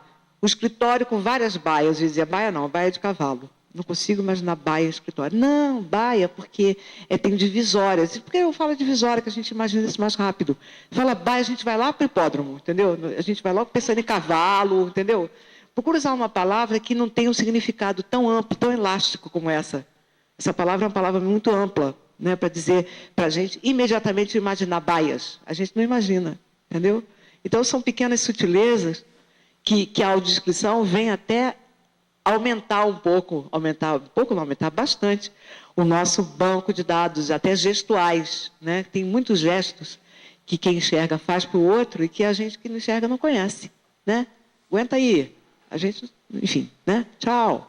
Tem uns mais assim óbvios que a gente até conhece, mas muitas vezes a gente não sabe. Ah, fulano fez hang loose. Eu não sei o que é hang loose, entendeu? Agora vai me ensinar isso, né? Eu acho que é assim, né? Hang loose. Tá mais ou menos, né? Tá mais ou menos. Então, nesse caso, quando acontecem esses casos assim, a gente tem que fazer um aposto. O audiodescritor tem que fazer um aposto para enriquecer um pouco esse banco de dados de quem não enxerga, né? Outro dia lá teve um problema do smile. O smile é um conceito meramente do desenho, né? Aí começaram a explicar. Não, smile é um conceito amplo. Eu falei, tá, smile é sorrir. Não, mas a carinha pode estar triste também. Eu falei, então babou. Babou, porque como é que vai? Smile que está triste, né? É um conceito que quem enxerga, bate o olho, vê e aprende o nome e sabe. Agora, quem não enxerga não vai ter domínio sobre isso aí, um domínio amplo, de realmente visualizar o que significa essa coisa, né? Enfim, eu espero ter respondido. Meu nome é Murilo, de novo, e dessa vez a minha pergunta vai para a Lucília. Você que parece estar por dentro de todos os projetos de acessibilidade aqui na UF, e eu queria te perguntar o seguinte, acessibilidade fala com certeza sobre os deficientes visuais, os audiovisuais, quem tem cadeira de rodas e tudo mais. Só que, por exemplo, acho que está todo mundo aqui, pelo menos quem está estudando aqui na UF, veio aqui por causa de um projeto. Egoísta ou não, que nem o nosso amigo falou, a gente está aqui por um projeto, mas movido por uma emoção de estar ajudando. Eu, por exemplo, no nosso projeto, eu estou fazendo acessibilidade para portadores de Alzheimer, quem tem a doença de Alzheimer. Não é nada de, assim, de se movimentar, de locomover, mas eles precisam ser incluídos no meio social que a gente vive. E o que me motivou foi a amiga minha que tem um avô que possui a doença de Alzheimer. E isso está me levando a pesquisar, saber mais, por isso que eu estou aqui. E é muito bom ver, estar aqui, ouvir de vocês, que isso motiva muito. Estou anotando ali um monte de coisa. Muitas coisas que eu anoto não tem muito a ver assim, com alguma coisa que vai pertinente ao meu projeto técnico. Mas eu anoto coisas que passam emoções, porque eu acho que emoção ajuda muito quando a gente vai incluir alguma pessoa. E o que eu ia te perguntar, Lucília, é o seguinte, existe algum tipo de inclusão, de programa de inclusão aqui na faculdade para quem, por exemplo, tem autismo, para quem tem algum tipo de esquizofrenia leve ou grave, para quem tem Parkinson, porque existem jovens até, pessoas mais novas que já começam a ter mal de Parkinson? E se você souber de algum deles, você podia explicar um pouquinho. Eu vou falar em relação ao autismo, porque o Parkinson e Alzheimer são doenças neurológicas, né, fundo neurológico. E a gente tem programas específicos. Nós temos aqui na UF, não sei se você conhece o trabalho da professora doutora Vilma Câmara, que ela tem um trabalho com idosos, ela é geriatra, e tem um trabalho muito interessante em relação a Alzheimer, e a UF a gente tem pesquisa. O autismo, agora, nesse momento, a gente está discutindo, junto com a pró-reitoria de graduação, a inclusão do aspecto autista dentro das deficiências e no regulamento dos cursos de graduação. E ele vai ser estudado, ele vai ser colocado como disciplina, não só na medicina, mas também em outras carreiras da área de saúde e educação. Então, nesse momento, toda segunda-feira, às 10 horas da manhã, lá na reitoria, está tendo uma reunião, está tendo um grupo que está discutindo como vai se colocar, né, toda essa problemática, toda a situação, questão em relação ao aspecto autista, né, dentro da regulamentação dos cursos de graduação e também dentro das disciplinas. É uma coisa nova, né, que até o ano passado o autismo foi reconhecido, né, como deficiência, né. E temos também o problema, a dislexia, que também não é classificado como uma deficiência, mas é uma questão, uma falta de informação sobre a dislexia, que às vezes é confundida com uma pessoa ser desligada, ou ser até taxada de burra mesmo, né? Porque a dislexia é um outro tipo de problema, é um problema ligado à leitura. Eu não entendo muito especificamente sobre dislexia, mas eu sei que é uma coisa muito comum e que a gente tem encontrado em vários cursos aqui. E a gente também tem tentado orientar e tratar, né, como uma deficiência, porque ela implica, na sala de aula, no dia a dia, ela acaba trazendo transtornos e até mal-estar para a pessoa que tem dislexia. Então, sofrimento. Nós temos alunos na odonto, na física, que têm dislexia, e, inclusive, uma das professoras do grupo, que é, inclusive, doutora em educação, ela tem dislexia, e também qualquer problema ou qualquer assunto em relação a isso é uma coisa que está crescendo, né? Porque tem essas deficiências, esses transtornos, né? Mesma coisa são pessoas com altas habilidades, superdotação, que também sofrem com preconceito por ter um QI, né, mais expressivo. Então, temos trabalho nessa área. Agora, especificamente em relação ao Alzheimer e a doença de Parkinson, nós não temos, porque não é considerado uma deficiência, mas existe na universidade. Você pode se informar na Faculdade de Medicina ou mesmo no site da UF, que existem vários tipos de pesquisas e informações sobre isso. Então, no início, o núcleo era tratar as deficiências e outros transtornos, e vários tipos de transtornos. Assim. Mas a gente resolveu não assumir isso assim, de carteirinha, porque é muito complexo, mas a gente pode orientar, né? Porque, por exemplo, a esquizofrenia, como ele falou, a esquizofrenia não é uma deficiência, é uma doença, então é uma coisa diferente. A gente pode dar suporte e orientação, principalmente em relação, não à esquizofrenia, a gente pode orientar o setor, né? Agora, déficit de atenção, superdotação, altas habilidades, dislexia, a gente pode orientar, e os alunos e os professores, quando têm problema, procuram um núcleo, e sempre tem uma orientação, se a gente não sabe, a gente vai procurar, a gente corre atrás. Em relação à linguagem de Libras, né? Temos dois rapazes aqui que trabalham na UF e são tradutores de linguagem Libras, né? Tradutores e intérpretes em Libras. Nós aqui temos algum aprendizado, aqui dentro da universidade, a gente pode aprender Libras, isso existe? Dentro das disciplinas existe... oferece a língua brasileira de sinais, só que no momento, por falta de professores, parece que está ensinando à distância. É isso, Mauro? E temos a escola de inclusão, que eu não cheguei a falar, que é um projeto de extensão também da professora Cristina Delu, que produz materiais acessíveis para os alunos. Então, por exemplo, ela faz material acessível para... tem aluno de química cego. Então, como é que ele vai imaginar um átomo? Então, ela cria, através de termofon e outras tecnologias, material acessível. No caso de Libras, ela a Escola de Inclusão oferece regularmente, geralmente no período de férias, curso de livros para alunos e professores da rede de primeiro e segundo grau. E para funcionários, nós funcionários, temos a PROAS, né? O Rodrigo pode falar, tem oferecido regularmente livros para os funcionários. O Rodrigo vai complementar a fala. A gente trabalha na PROAS e a PROAS ela tem desenvolvido desde 2011 o trabalho de curso de Libras voltados mais para alunos, né? Porque a obrigatoriedade da lei é voltada mais para o pessoal de licenciatura.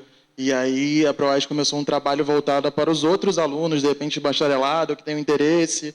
E aí, anualmente, a gente já fez, em 2012 foi um curso, ano passado foram duas edições com 2 turmas. Esse ano a gente fez uma edição no Polo de Santo Antônio de Pádua, mais para o segundo semestre letivo desse ano a gente deve abrir mais um curso em Niterói para alunos, mas o DCQ já abriu, em abril, se eu não me engano, no mês de abril, ele abriu um curso para funcionários, foram 60 vagas disponibilizadas, ou 40, para funcionários da UF fazerem esse curso de especialização na área de língua de sinais. Só que esse curso foi à distância, foi ligado, inclusive, ao mesmo grupo que trabalha com Libras à distância para os alunos, e aí é o pessoal do SEAD, e eles que organizaram esse curso para os funcionários, e agora em agosto, se eu não me engano, acho que agora em julho, abrem as inscrições para funcionários também, só que para a versão presencial do curso de Libras. A gente até da PROAS está dando um apoio para eles,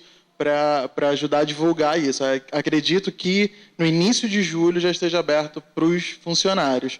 Para os alunos, se eu não me engano, é a partir de agosto ou setembro que vai ter uma posição. Meu nome é Rafael, também sou estudante da UF de Desenho Industrial. E eu sempre tive a dúvida sobre aquele tapete que colocam nas ruas para os cegos, piso tátil. Se ele realmente ajuda e dá a informação necessária para andar. Até porque todo mundo anda por cima, eu acho que não ajuda muito. Gente, a minha fala sobre isso é tão belicosa que eu estou até com medo, sabe? Muito medo de falar, mas vou te falar. Eu já fui seguir um piso tátil lá no metrô, eu dei de cara na bilheteria. Entendeu? O cego não compra passagem. Né? Normalmente ele é auxiliado pelas coisas do metrô. Eu já dei de cara, eu já andei no caixa eletrônico, em direção ao caixa eletrônico, com o piso tátil. Quando cheguei lá no caixa eletrônico, o fone não estava funcionando. Entendeu? Então eu caminhei assim, cheguei lá naquela história, cheguei lá, o banco não tinha acessibilidade. Então não sei para que aquele piso tátil ali. Né? Eu fico um pouco com medo de falar, porque de alguma maneira existe uma iniciativa, existe uma intenção, existe uma campanha, né? Existem várias coisas das quais com as quais a gente não pode brincar, nem a gente não deve desmerecer de alguma maneira. Mas eu, particularmente, dou a mínima. Para não dizer que eu não dou a mínima, eu uso a que é muito boa, que eu gosto muito mesmo, piso tátil que eu gosto muito, é aquela que faz o limite entre a plataforma do metrô, sabe? Aquela ali do chão da plataforma do metrô, para você não cair no trilho do metrô. Aquela, quando eu desço da estação, se porventura não tiver ninguém me esperando, aquela é uma beleza, sabe? Mas as outras, realmente, eu ainda não consegui captar, sabe? Eu ainda não consegui realmente acompanhar. Dizem alguns que é porque eu não sei, dizem alguns porque eu não quero, não, mas eu tenho a impressão que realmente aquilo não me leva para lugar nenhum.